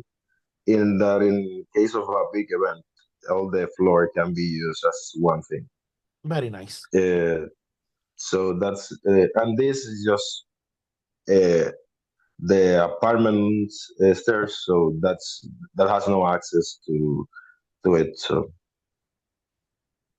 the then the thing is that it's a little bit weirdly shaped because the the idea was with the French hotel planning is to regularize the spaces. So I had this strange corner here that I created like a polygonal shape to Uh-huh. transition into the hall. Which is very But that's the problem. That's the problem with the facade. That here is the place that I get the window. The first window it's around that side, Mhm. and it happens the same here. So it collides with that shape. So that the whole idea of creating the differentiation and breaking the facade there was uh, to create the space to manage the that difference in the plan. And basically, I will have three windows here, and here it will be treated like some kind of ornament, and the same will happen here. Instead of the three windows, I break the facade, and I have two big windows here, two-story windows, and here it's treated like an ornament mirroring this to here. Mhm. That was that was my first idea. It's just I'm really frustrated that I didn't do it from the start. I think it works, but I just wanted to know you have an extra opinion how if it's a better way to handle it What is because I'm not short on time. We have to present it in the 10th of December, and we already have to start transferring to our color. what is this, Christian? These two things I have drawn in red. That was code rooms, but now if you see the sketch, the other one, uh, that is just a part of the room. The suggestion that they gave me was to take all that corner. So this is the new room? No, that's the first one. This one. No, the other sketch that's just yeah, the other one.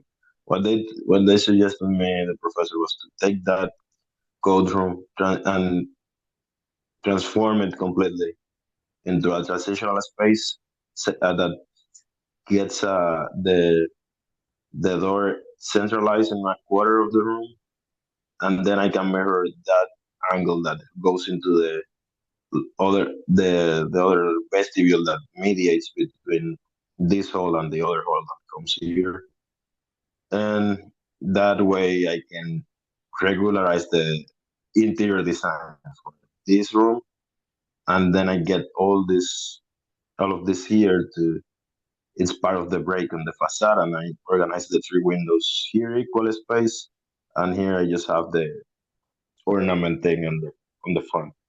I was thinking of just doing the same windows here. It will be the same window basically, but instead of being a fake window, it will be like a little recess for some kind of decoration on the facade. That was basically what I was thinking to do with the front, because he was telling me basically to take it out completely and leave it blank with maybe some kind of uh, accent of an inch or something, but I think it will be look weird and something that doesn't happen anywhere around the town. You have this very regular uh, fenestrated facades with very simple details that felt really Italian, being honest. Yeah. Anything else? But no, that's it. Okay. I think that the idea I mean, because I'm going to comment on this because we have the overall view. I think that the idea of removing this is good because then you're going to I would try to see because I personally don't like this shape. I mean, and because you only have this axis in this direction, my intake would be to make this one round. That's one thing. Then one thing that the advantage that you have here is that maybe you can try to, I mean, I'm not sure if another round one would be a good idea, but the good thing of a round one is that you can have, because what I am trying to say, I mean, I'm going to delete this round here because I like the idea of having the door maybe not being center, but if you take the overall room, and correct me if I am wrong, I think that at the moment you still have this portion here, so you might Yeah, to create this in the room, yeah, that's basically what he told me to do. your full symmetry, and then you have a gate, a door here, and a door here, and then here you can have like an accent piece that, I mean, I'm going to draw a fireplace, but you can do whatever you think fits. Can be like a sculpture or something, or a piece of joinery, and same on the other side. Yeah, fireplaces in Corfu are not that. No, yeah, I know, but it can be something. It can be a piece, can be a cabinet, a piece of display joinery. So then Yeah, yeah, you are having like a very strange shape. So I think that there are two ways of regularizing it. I think that you could perfectly do something like this. You have like this one, like creating two etceteras, and then in here you just create a niche, something like that,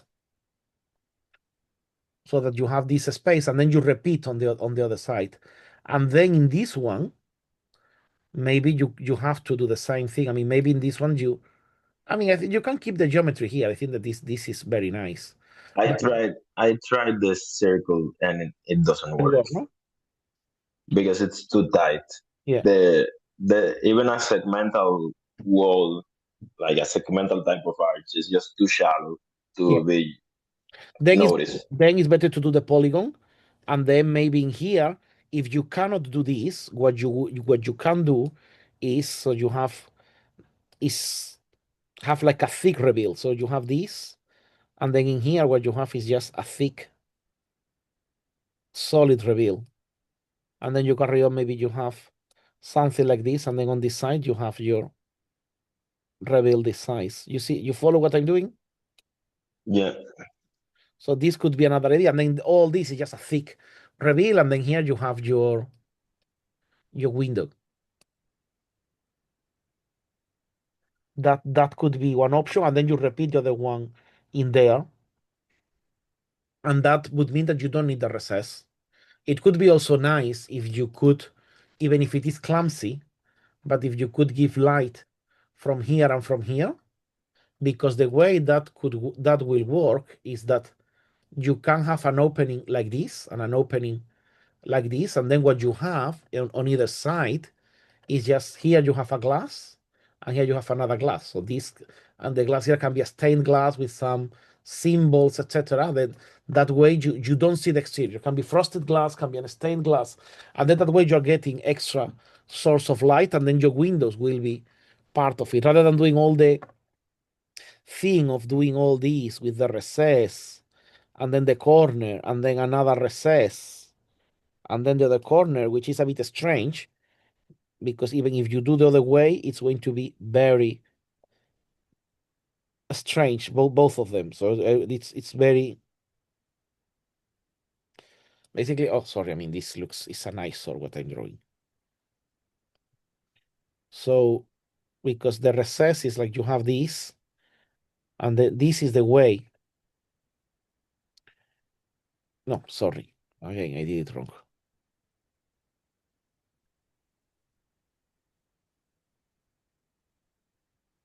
Because you could do this, or you could do or you could do this one, but this is very odd. Yeah. So both of them, you're going to have a lot of very odd elements, because you could say, okay, this way you could have a column here, column, but all of a sudden we're just increasing the level of complexity quite a lot. So it might be, and you still will have all these odd junctions here and there. So my intake would be to keep them straight, and then have the openings wherever you need to have them, and then they are fake windows. One thing that you could have is that you have your central element, and then if the whole facade is continuous, then the way you have it is, I mean, you have all your arches, and then maybe in here you have like a massive pilaster, like a giant pilaster here that is taking you to the corner, and then all this has a treatment, and so let's say that all this has your windows like this, and then you have the other two openings, and then this one maybe it has like, I don't know, I'm going to draw a before just because of something, and then this one has maybe a different treatment. And then again here you have like one opening, and then another, and then another. So this is just like you see what I mean? I mean, you have like something that it's plain, it's you don't need to do a proper recess, it's just a pilaster on the wall, but that's not mean a whole recess of the building. Yeah, yeah. And even if you want, you could add here, you could say, okay, I mean, I have like a massive pedestal to support these, and then all these three ones add as a pedestal for this. But I mean, but the recess is minimum. You won't have. It will be like a virtual recess. So it will be nothing. It will be like this, but not so exaggerated.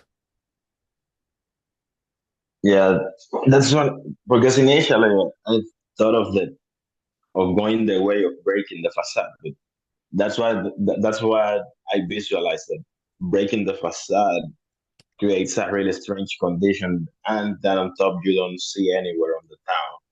Correct. So But you could have something like this that I am drawing now, and then you have your pillars. no, that's something way more justifiable.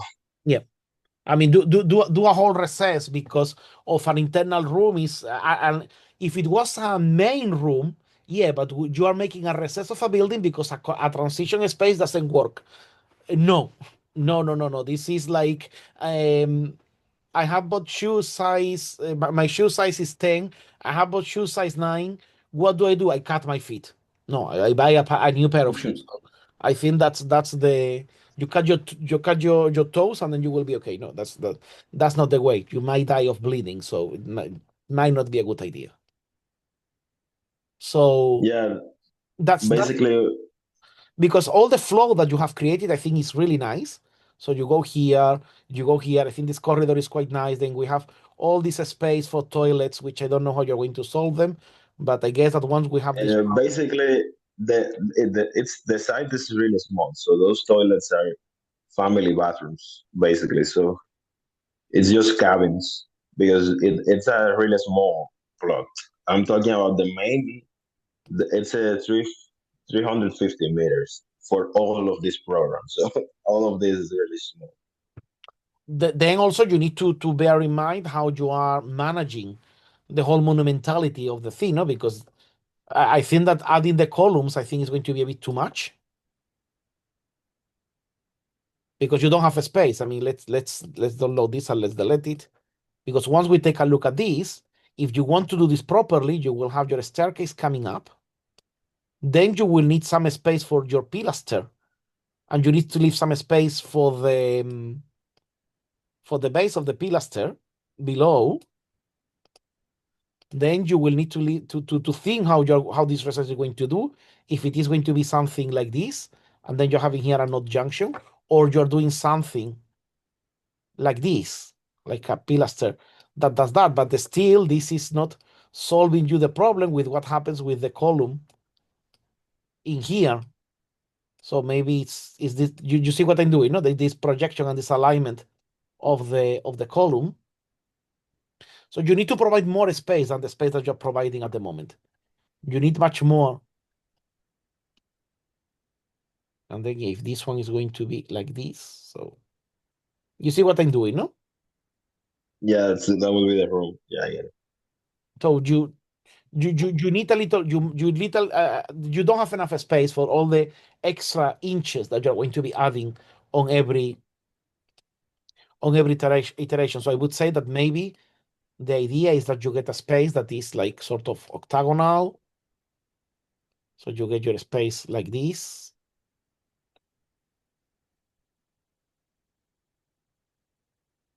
So because you will have your staircase, your lift is coming from here.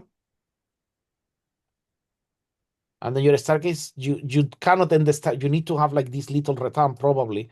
You cannot end your staircase like this.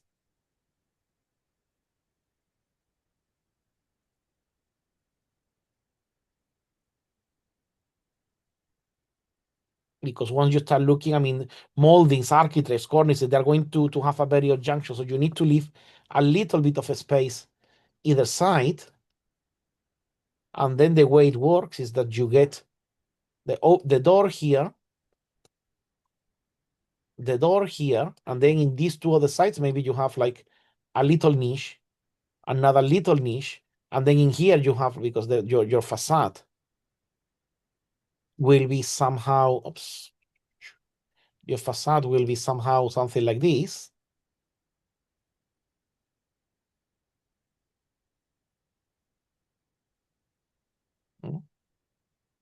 I know it will be in this direction. Then maybe you need to create this connection windows that will have glazing either side, and then yeah, you get the natural light coming from the three sources, or maybe you just leave a niche. I mean, this is totally up to you.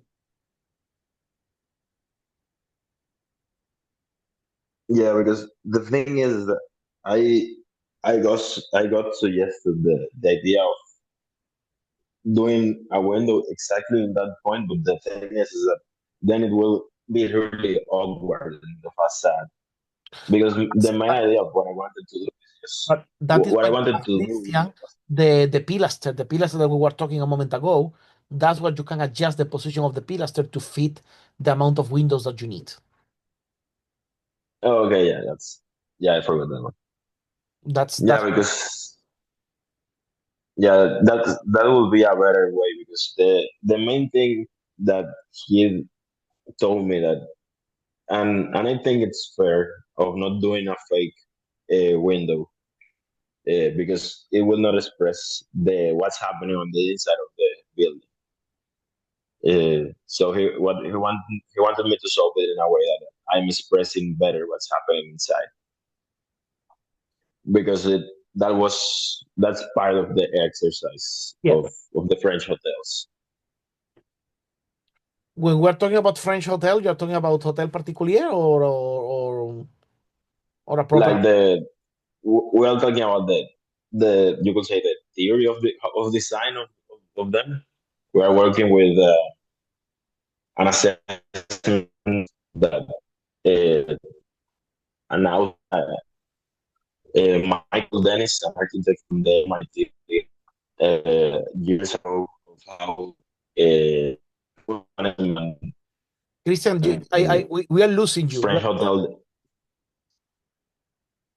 Hello, hello, Yeah, hello. sorry, we were losing you. I mean, the you just, I mean, I don't know if the others, but I lost you. So can you start again where it's the French hotel? Yeah, we're working with an assessment on an idea of theory. You could say a theory of urbanism and design that an architect from the MIT called Michael Dennis did years ago of how urbanism and French hotel design are related. So it's just the generic way of approaching design that the French were using at the time of Okay, and when Paris was growing. so basically, and excuse my friend, so you are following the dictations of a guy who has never built and has no clue of how to do things in France, basically. Sorry. Well, not exactly, but it's just we're just trying I know, in I the know. actual in the actual exercise is not that theoric. It's not that theoretical. The actual exercise is you have this strange side. You have to use figural space to mediate between the different axes of the side, and you have to try to you have to let the side dictate how everything is shaped. You're not trying to shape the side to fit something that you like. It's Which is good, which is good. instead of yeah. So that's basically it's not that theoretical, but the the theory the theory behind it is from this guy that apparently from what I heard from other students that have worked the same exercise or one of the professors that know about the exercise is quite normally one of the first exercises that people do when they come in because it actually helps you because for example I'm trained to just this side is strange I will create a rectangle of it and then discard the parts that don't work of the side at least that's how it works a lot of the time in modern design you don't try to adapt yourself to the side you just chop it up to what you did but uh, Excuse me, that's how design they that's not how modern design works, that's how design works. But okay. no but I mean, seeing the history behind it in places of like Rome and France, uh, that we have been studied a little bit of that, especially Rome. The people just decide that they deals with it. They were not trying to. They, Oh, I'm sorry, my connection is very bad today because it's raining in London. So I have lost you again. So you were saying that it's France and Rome? no, basically that's how it works. You don't regularize that. You don't. The plot is what it is. Yeah. So you No, work with you don't try to regularize the plot. So you try to make the best that you have of a very bad plot of and land. then you But regularize the yeah, space. I know where. I mean, because that is Yeah, even yeah. Dugan. That's basically that's basically the exercise. How do you regularize a badly shaped space? You go that's I mean, I think that you have done a in very nice any work. way. I think you have done a very nice work. And I think it has a lot of potential. That was figuring that out was hell for me. I was one of the last to come up with the solution because we have like each one has a different side in the neighborhood that is on the same strange conditions. Some are corner buildings, some are inside the neighborhood, and right now everybody's working really nicely right now. But it's not the actual practical application of the exercise is not that theoretical. I see. I mean, it's I mean, what you have done, I mean, I think it's the best you can do in for that plot. I mean, with the program that you have been given and the requirements, most of the people with the good skill that you have would have done the same thing that you have done. I would have probably come with something very similar to what you have done because there is no other way to do it. I mean, the amount of solutions is limited. So I think that the only point. Yeah, that's one of the things that I noticed right very quickly that because initially I was trying to see if there were other ways to what I was working on because I came up with the idea really quickly of how I wanted to handle the spaces. Just subdividing the space was the big problem. But I didn't find any other way to solve it. Oh, but And I was that's like, nope, there's no other way to do this. I think that the only decision that can differ from here, and I think that it wouldn't be a good idea, is that we say, okay, instead of having the access to the public building in the corner, we have the access to the apartments in the corner. That's the only discrepancy. Or maybe we create a single staircase for both things. So that's those are the only others.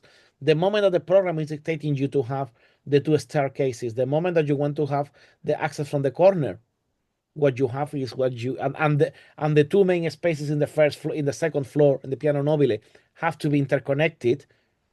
There is not much that you can do. It's just shape the spaces, basically. The connection was not necessarily. It wasn't like because it was like it's like square meters. So if you're doing an event, that's not a big space. Yeah. So I just figured out that if I can connect them, it's better. Yeah, no. I think the connection of them is a really nice idea. It's lovely because you have created a very nice flow without having to go through the vestibule. Which again, if you have an event with a lot of people, that's what you want to do. You want to have a nice flow around without any block. And actually, I mean, it's very nice because then Yeah. the vestibule in the two ones behind the staircase for the toilet is very good because then, I mean, people can just use it both as it's a nice transition. No, it's a nice toilet vestibule. It's not that you're opening straight away to the toilet. No, you have a very nice toilet vestibule, which in this case is something Okay. But, you need in a public building. You need. uh,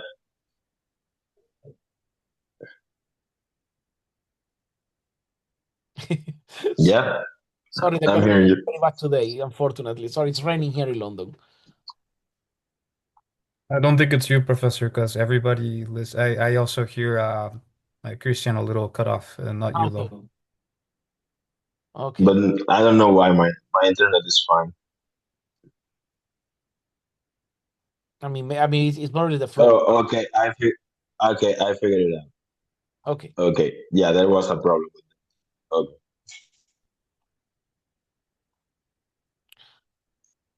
Now it's okay. shall we take a look at the facade? Or you don't want us to take? Yeah, yeah, you can do it.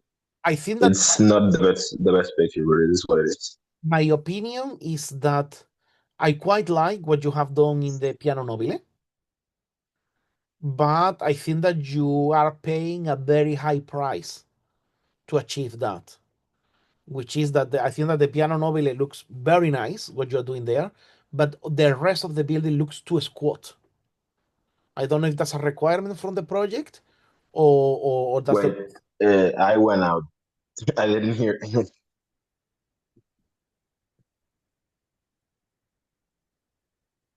Oops. Christian, you have cut off again. Sorry. I'm here. I'm here. Yeah. Did you hear what I said? No, everything went. I didn't hear anything after you put the slide. Sorry. So what I said is that I like what you have done with the piano nobile. I think it looks quite nice, but you are paying a very high price to achieve that, which is that the rest of the building looks very squat. So the ground floor looks very squat, and the third and the fourth floor look very squat. Sorry, the first for Americans, the first floor looks very squat. The piano nobile looks okay, but the other two top floors, they look very squat. So that's my only comment. No, I mean, if that's the requirement from the project, that's what it is. But I think that it looks very squat.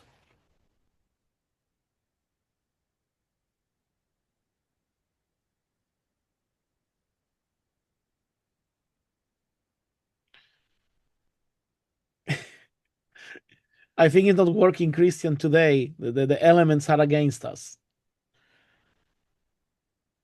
No, I'm here. I just think that uh, I get what you're saying, but what will be the solution for that?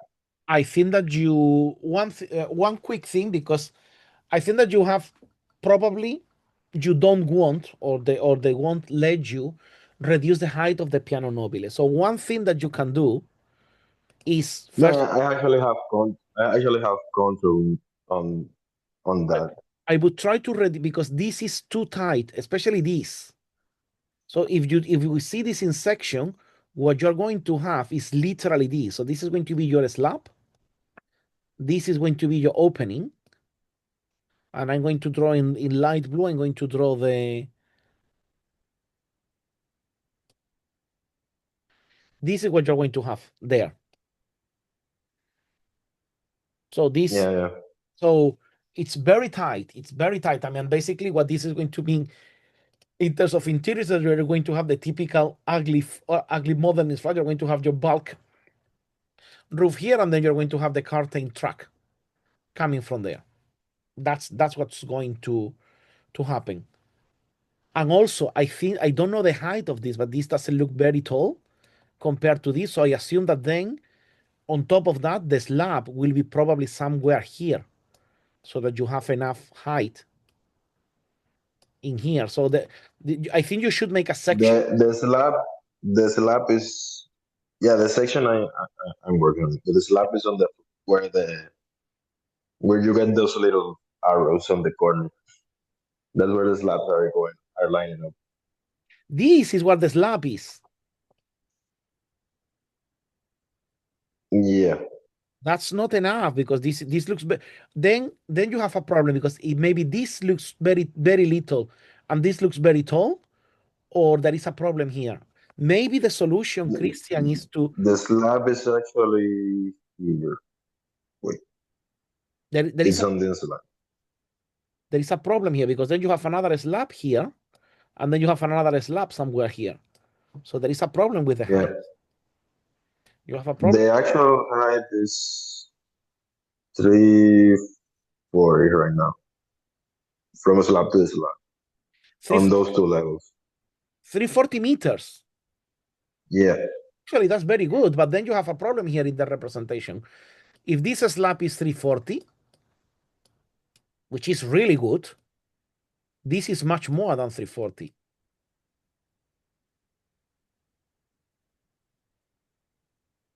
So you have a problem here with the scale. And actually, 3.4 is really good. It's really good that you can achieve that. It's I wouldn't change it, but then you have a problem with the yeah, because it's the whole building is 18, so it's for you need a section, Christian. You need to do a section to ensure that all these levels are going to work, because I see what you have done. There is a problem there. There is something a problem. There is a problem. I don't know where, but you have, because sorry. This is 690. yeah, yeah. Basically, you have 7, 7, 4, which is very good. So you have a very good ratio. So you could have done 5, 6, and 7 as well. No, if you wanted to keep a little bit more height of the ground floor, but probably you don't have to. So I think that you need a section. You need a section to see where the slabs go, because there is something very strange with this composition. There is something wrong in there. Yeah, There I is get it. something, and I'm sure that once you do the section, this is going to be automatically corrected. So you're going to correct that automatically, because I think I quite like what you have done with the. I would personally have made the ground floor taller, but at the same time, maybe we are just wasting 1 meter at ground level, and it's better to give that meter to the piano nobile. So I think that is a good compromise what you have achieved. So that would be my thing. And then maybe what you do, in order not to make the arches look so squat, you make them thinner. So instead of, you make them like this, so that they look like 2 to 1. No, they look like this, because this at the moment is like 3 to 2. Originally, that they were working in that way. The thing is that there for shops is it was problematic. I it was a correction for basically that there were two squad for commercial, uh, because we were trying to think about the actual situation on Yeah, only. So that was basically it. We need frontage for the shop, so it's sacrificing a little bit of that aesthetic of the building to make it look more sellable if it were yeah. an actual building. I see. No, I mean, I think that again, I mean, this is, I mean, I think that probably something that once you add all the other elements to the equation, because obviously at the moment I'm saying, oh, these arches look very squat, but then yeah, I mean, once you have this arch and we add the pilaster and we add the impulse, we add the base, we start adding all the elements, and then maybe in order to prevent this looking so squat, you leave here like something like a little recess, and then we have a circle here, and then another circle here, and then we carry on. Once you start having more elements in there, then it stops being so squat. But obviously, if you just do this and do this It's other gonna one, be it's gonna be a rusticated base like the central one. so it's going to be something like that, no? Yeah. But then again, but you can still add. I mean, if you check Serlio, Serlio has a couple of examples where he had like a couple of niches within the rustication, just adding, or even just adding one, no? Like adding an arched niche in here will automatically ease the composition, make it look less squat. So check Okay. Serlio book on rustic ornament, the fourth book, Serlio's fourth book. They will give you some ideas for rustication, so that how to because he mentioned that sometimes with rustication the facades can be too squat, and then how to, obviously he doesn't say in this word, he just say in his own way. But check that. I think that you will find some ideas in the rustic ornament. Yeah, I'm sure on time being, so I will try to do the modifications that I need. Yeah, I But think that going back to the fenestration, basically what we're talking about modifying the proportions of the windows instead. That's no, basically it. but what You I like the no, I am not saying that you need to change I think that once you everything is drawn correctly, because at the moment there is a problem with the distances. If the slab is here, I mean, if the slab is what I'm going to show them in pink, if you have a slab is here and you have another slab in here and you have the top of your roof here, that is, I cannot see a way in which this distance is the equal. slab is here. Is that block is basically where the slab is. Okay, okay, okay. So let me, This is where the slab is.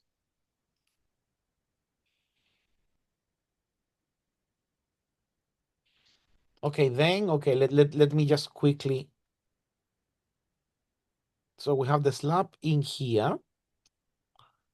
You have your other slab in here, and then you have another slab here and another slab here. Basically, yeah.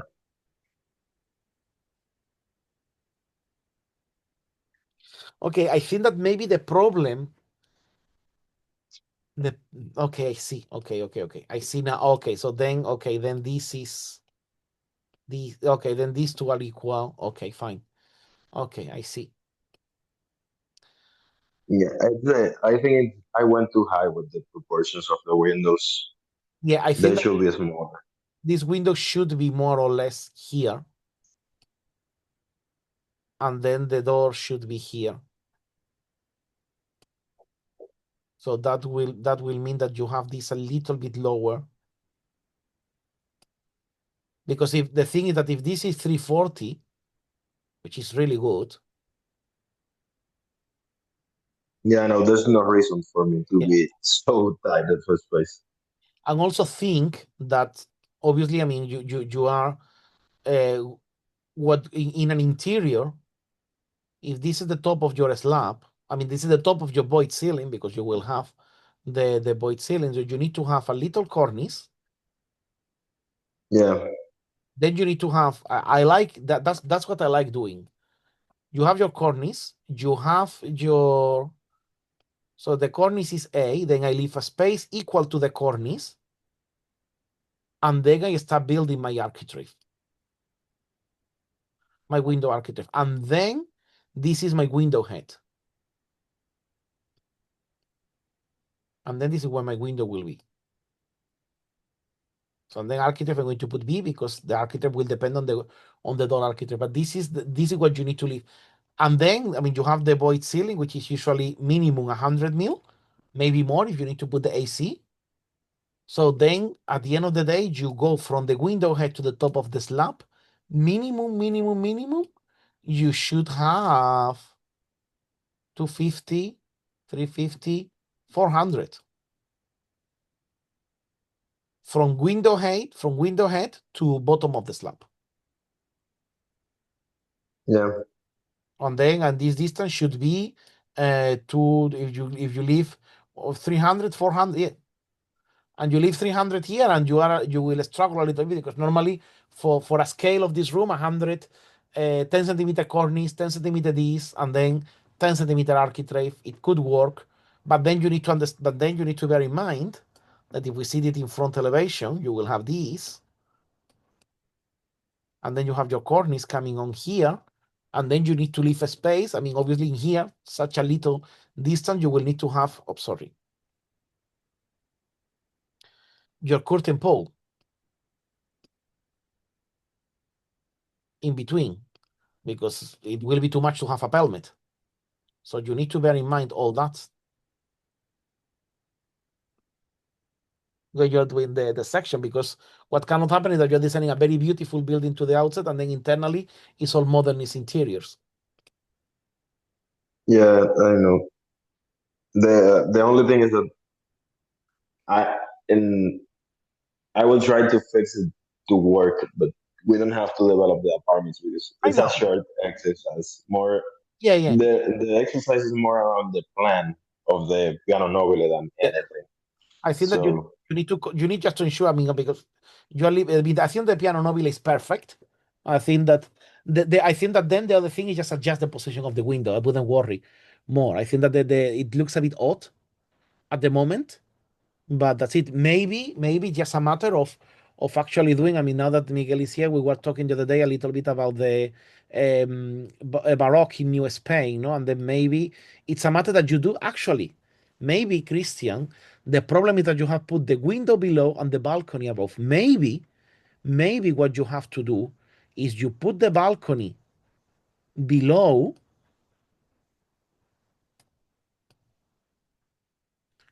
and your window above. And if you want to go crazy, I mean, this could be one option. Actually, no, this doesn't go.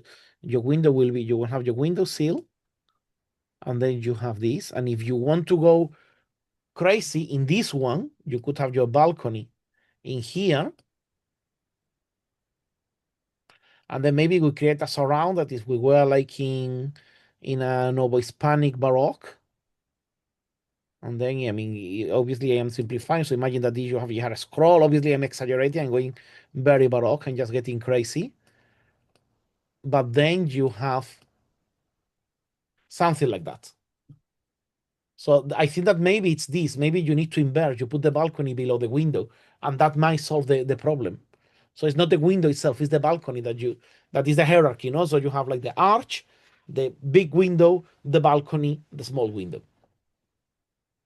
yeah, that can actually help Maybe a little bit. maybe that will solve the problem. Rather than thinking where you position the window, maybe it's just because the size of the window itself is very good. So I wouldn't. It's just check that. I think that maybe putting the balcony on the third floor would be better than just changing the size of the window.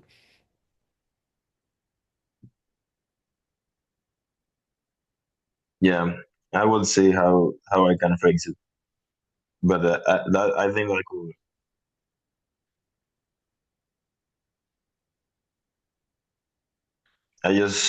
have limited time right now I know, I know, I to know. make a lot of adjustments. I know, I know, I know. So you just, I mean, but you asked for the critique, and that's what I am. No, no, no. It's just that basically what I wanted to see which options you had in mind, because I have to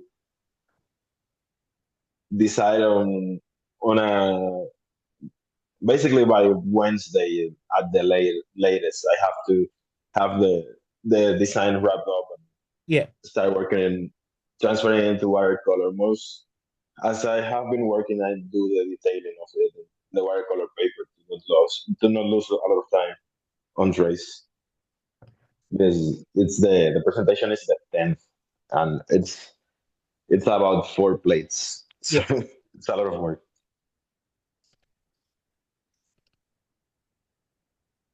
But thanks for Oh, you're welcome. options. I think that Fernando had a question. Is that can you comment on the origin of the Beaux-Arts school, founded in Italian School of Classical Architecture? I would say no, the Beaux-Arts is founded in French. It's totally French. The Beaux-Arts is founded after with the call the Beaux-Arts of Paris. So that's the system is slightly inspired a little bit in Italy. It's very Vignola, but it's founded on the on the basis. It's basically it comes it just becomes it flourishes after the Second Empire. So before it was because at the beginning it was more the called Polytechnique, and then the Beaux-Arts come mostly from the Second Empire, which actually when they call the Beaux-Arts takes over the called Polytechnique on the architecture. That's the short story in a nutshell.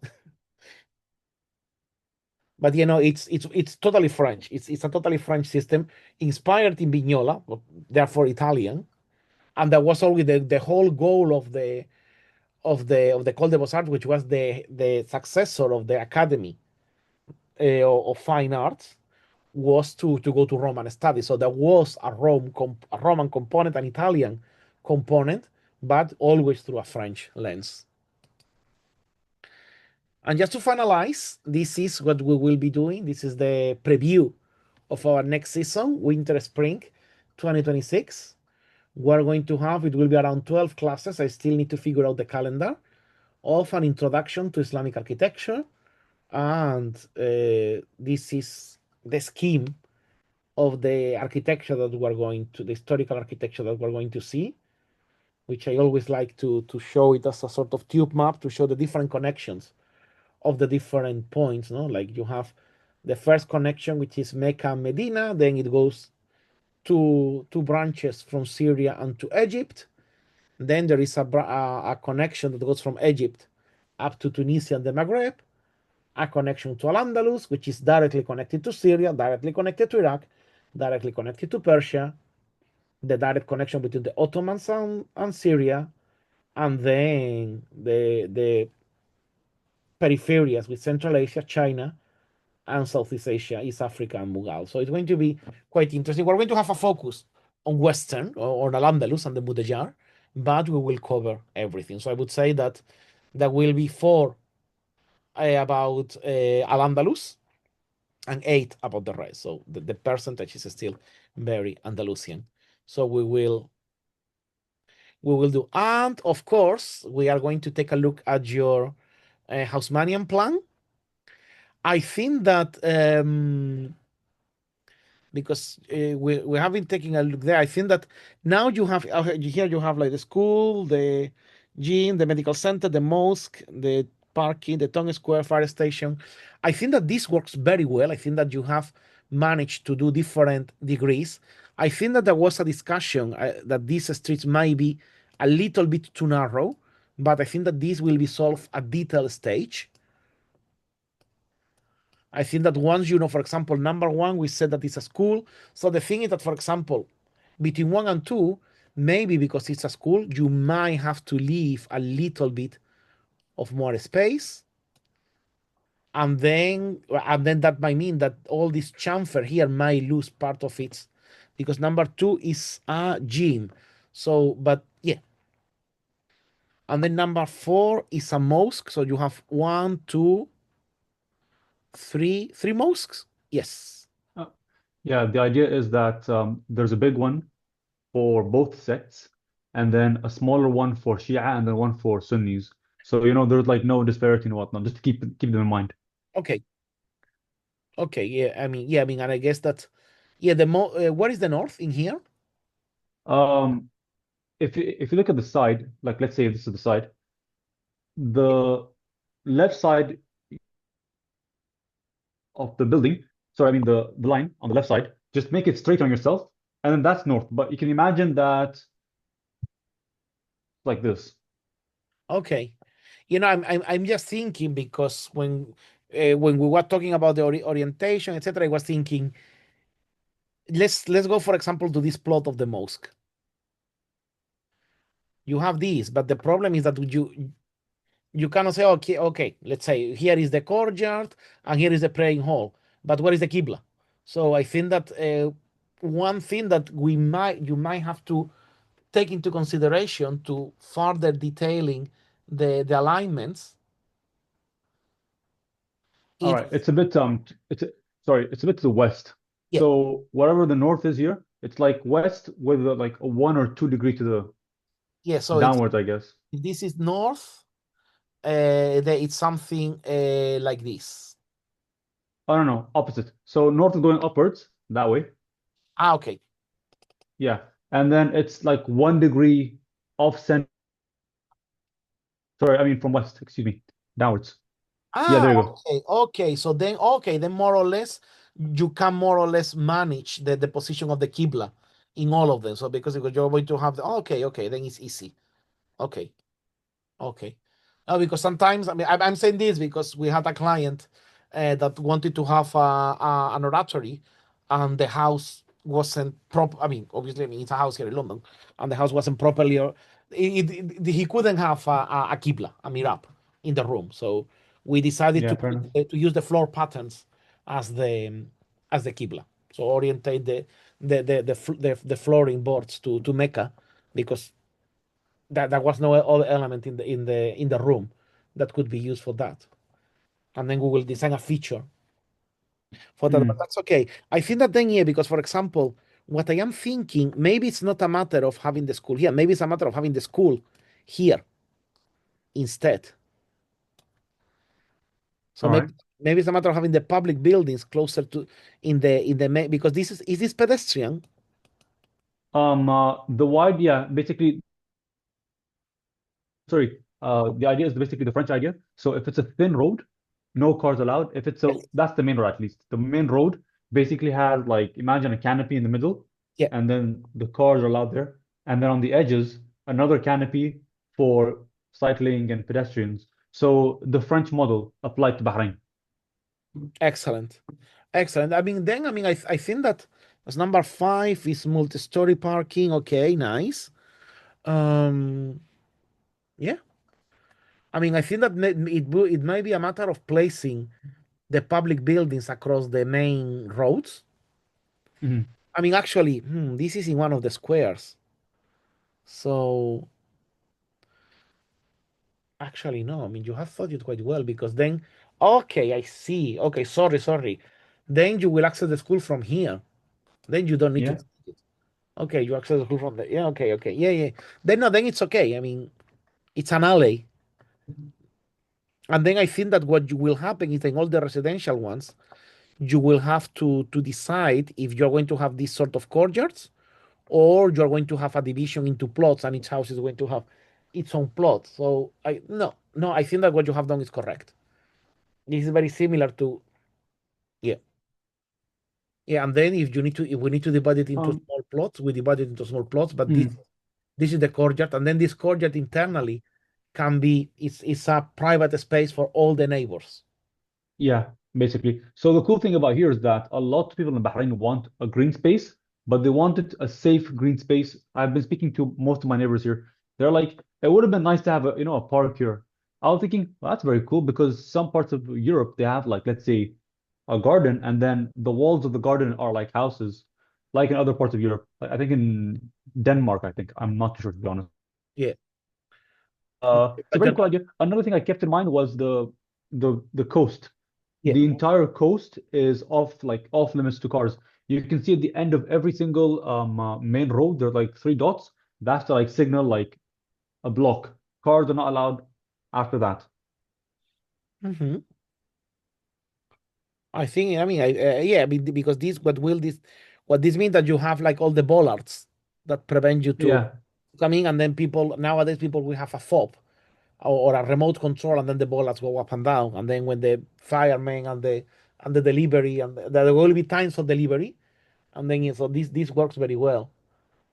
I mean, I think that then if you are going to have a lot of semi-private spaces, then maybe the squares can be smaller to be more functional. But the thing is that I wouldn't go smaller than what you have done. I think that you still need some airy space, especially. But yeah, I mean, I think that you have a good compromise in all of them. But if necessary, you could reduce a little bit more the squares, only if necessary. I wouldn't do it now. I would do it as a future revision. If you need more space for buildings, you need to increase the density. You can make the squares smaller because you're giving all the green space, all the leisure space, let's say the public space between brackets, is inside each plot. So that's You know, hmm, my small note was I made kind of like scales, and this is on a A3 paper. So according to the scale that I followed, I think it's like 1 centimeter is like maybe a couple, I think 62 point something meters. It turns out every single house, like let's say the plot next to number two at the bottom with the pink, the plot there would be 21 by 21. My own house right now, my dad's house, it's 21 by 20, it's 21 by 18 meters. And that's a huge plot, right? So I'm going a bit off board with the garden, with the space, with the huge, let's say, area. I I see it basically being a bit more, maybe a bit more divisions, maybe more like Ah, six yeah, on yeah, yeah, one no, I row. mean, I have shown those divisions because just to show them indicative. I know what you mean.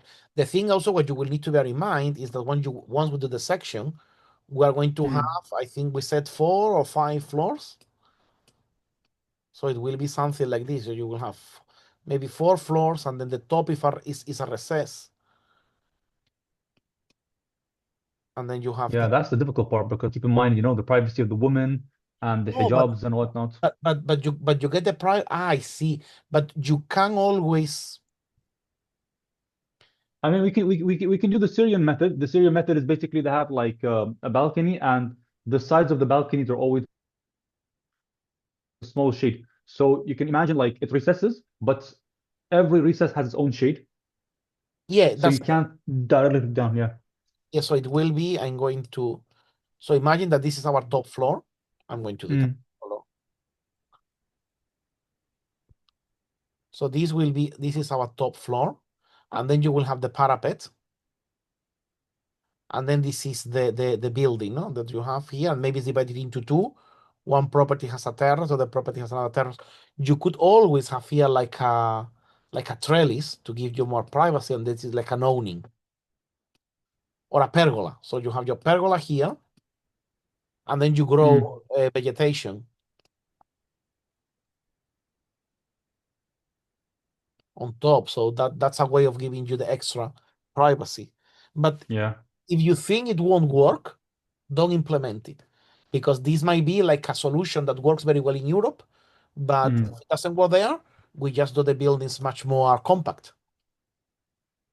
I think your idea can work, but instead of vegetation, that might take a bit of time. Temporarily, we can use like a lattice work or mashrabiyah. Like instead of Correct. it being vertical, it can be like slanted. Yeah, That makes more sense, I guess. yeah, yeah, yeah. Musharabia could be lovely. So that's something that, but again, I mean that's a way. Imagine, for example, that we say, okay, we only want to have four floors, but you still need to increase the density. That's when you do this. That's option Yeah. one. But if actually Mm, if you can do 1, 2, 3, 4, and 5, mm.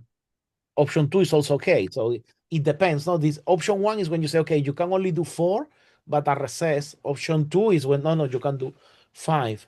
And the good thing is that usually ground plus 3 and ground plus 3 and ground plus 4 are like in the limit in which it doesn't apply anymore. But that also explains why in the traditional city, usually houses don't have more than 3 or 4 floors unless we are going to extreme high densities like Paris. And it is Yeah. because in the past, for an average person, living on a fourth floor with staircases was enough to go up and down all the flights without getting extremely tired.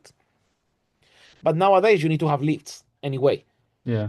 to get everywhere for accessibility purposes. So it doesn't matter that relationship anymore because you could go 6. I mean, 6 might be a bit too much. I would say between ground plus 3 plus roof and ground plus 4 Mm. plus roof. I wouldn't go ground plus 5.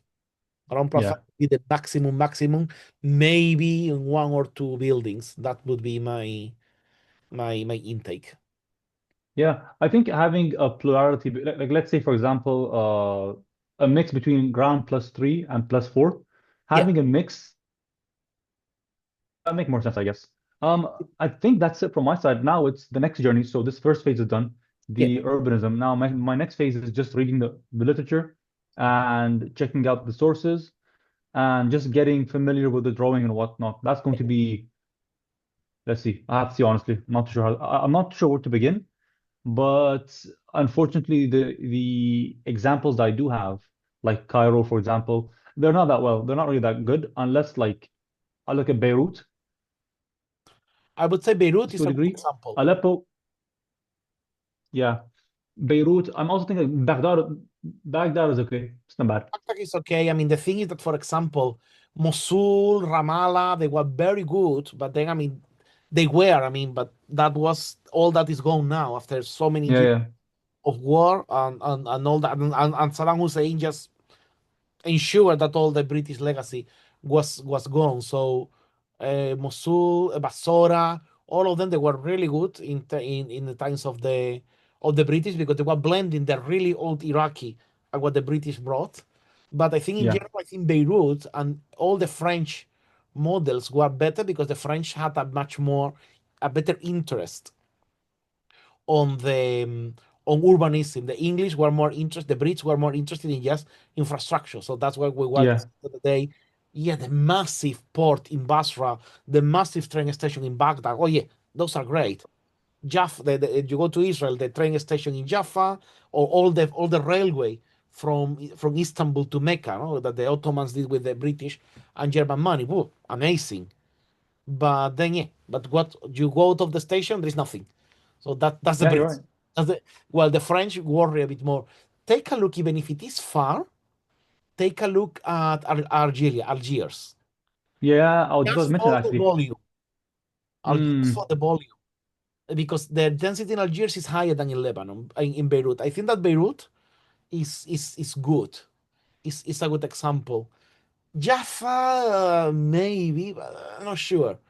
Yeah, and Actually, I think perhaps we neglected a very, very important city in Saudi Arabia.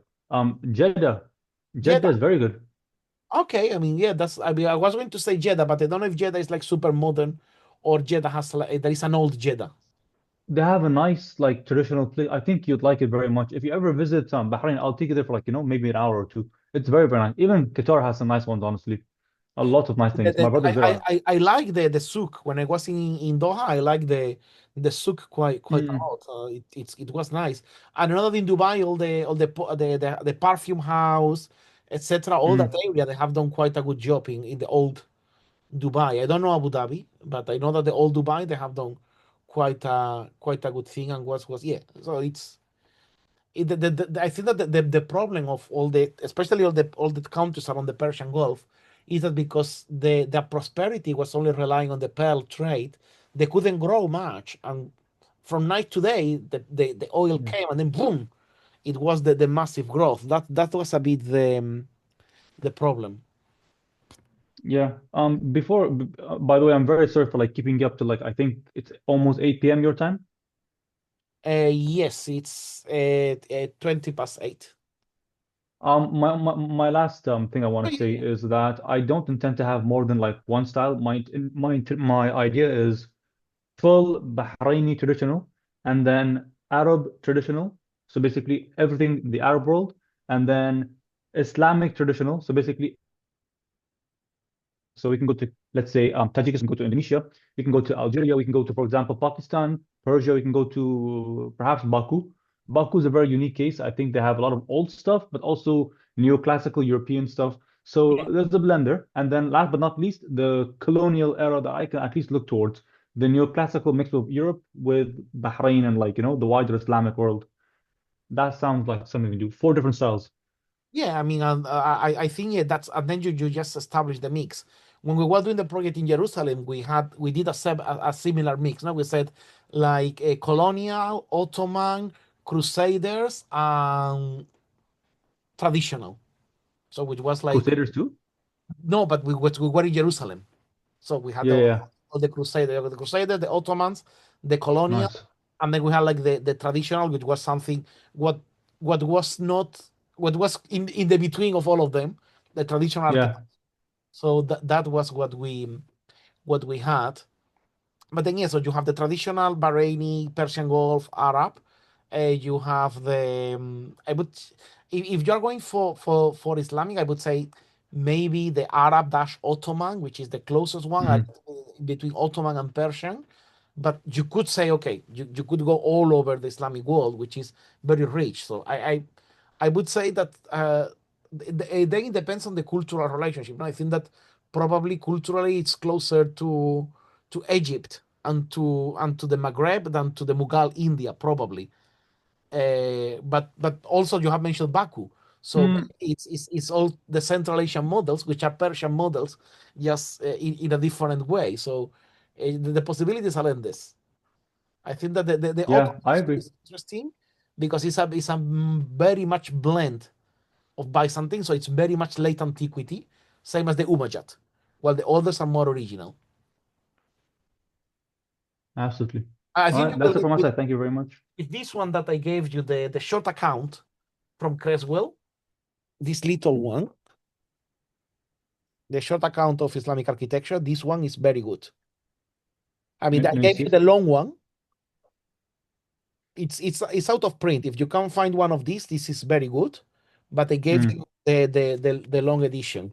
So because this one has it's basically it has it, and also it has a lot of very good accurate plans. So this is the palaces in Jordania. The Amman is a good example. I'm on it, nice. Man, I would go for Amman. Amman is good. Mm, It's a very interesting crossroad. I would say, yeah, Jordania is good. Jordania is very good for that. Amman is I mean, I love the Citadel of Amman, so that's why. are you saying the capital of Jordan, Amman, or are you saying Oman, like with the O No, or A? Amman, the capital of Jordan, the capital of Jordan. No, Yeah, yeah. I got think you. that Okay. Jordan could be a good idea. It's a good source. I like the Citadel in the capital. I mean, Absolutely. actually, one of the projects that I did, I used the Citadel of Amman as I recreated the cupola and the Citadel of Amman in a vestibule. That was and the guy was Nice. super happy. Nice. Anyways, thank you very much, Dr. Pablo. Thank you so much. Perfect. And I'm very You're sorry for very keeping you up to welcome. like 8 p.m. I'm very, very sorry. That's okay. I mean, that's why we are here. I mean, it's the last one of the year. So thank you very much to everyone. Have a lovely Christmas dash festive period. Have a good starting of the new year. We see each other on the group on the WhatsApp group. And from January onwards, we will see Islamic architecture, Habibis. But until then, Yeah, can't wait for that. Can't wait for that. thank you very much. Ya, See you soon. Bye bye. Bye bye. Gracias. Bye bye. muestro el proyecto terminado de después. Perfecto. Cuando lo tengas terminado, aquí estaremos para verlo. Bye bye. Thank you very Bye much. bye. Have a lovely Bye Christmas. bye. Good starting of the year. You too. Merry Bye bye.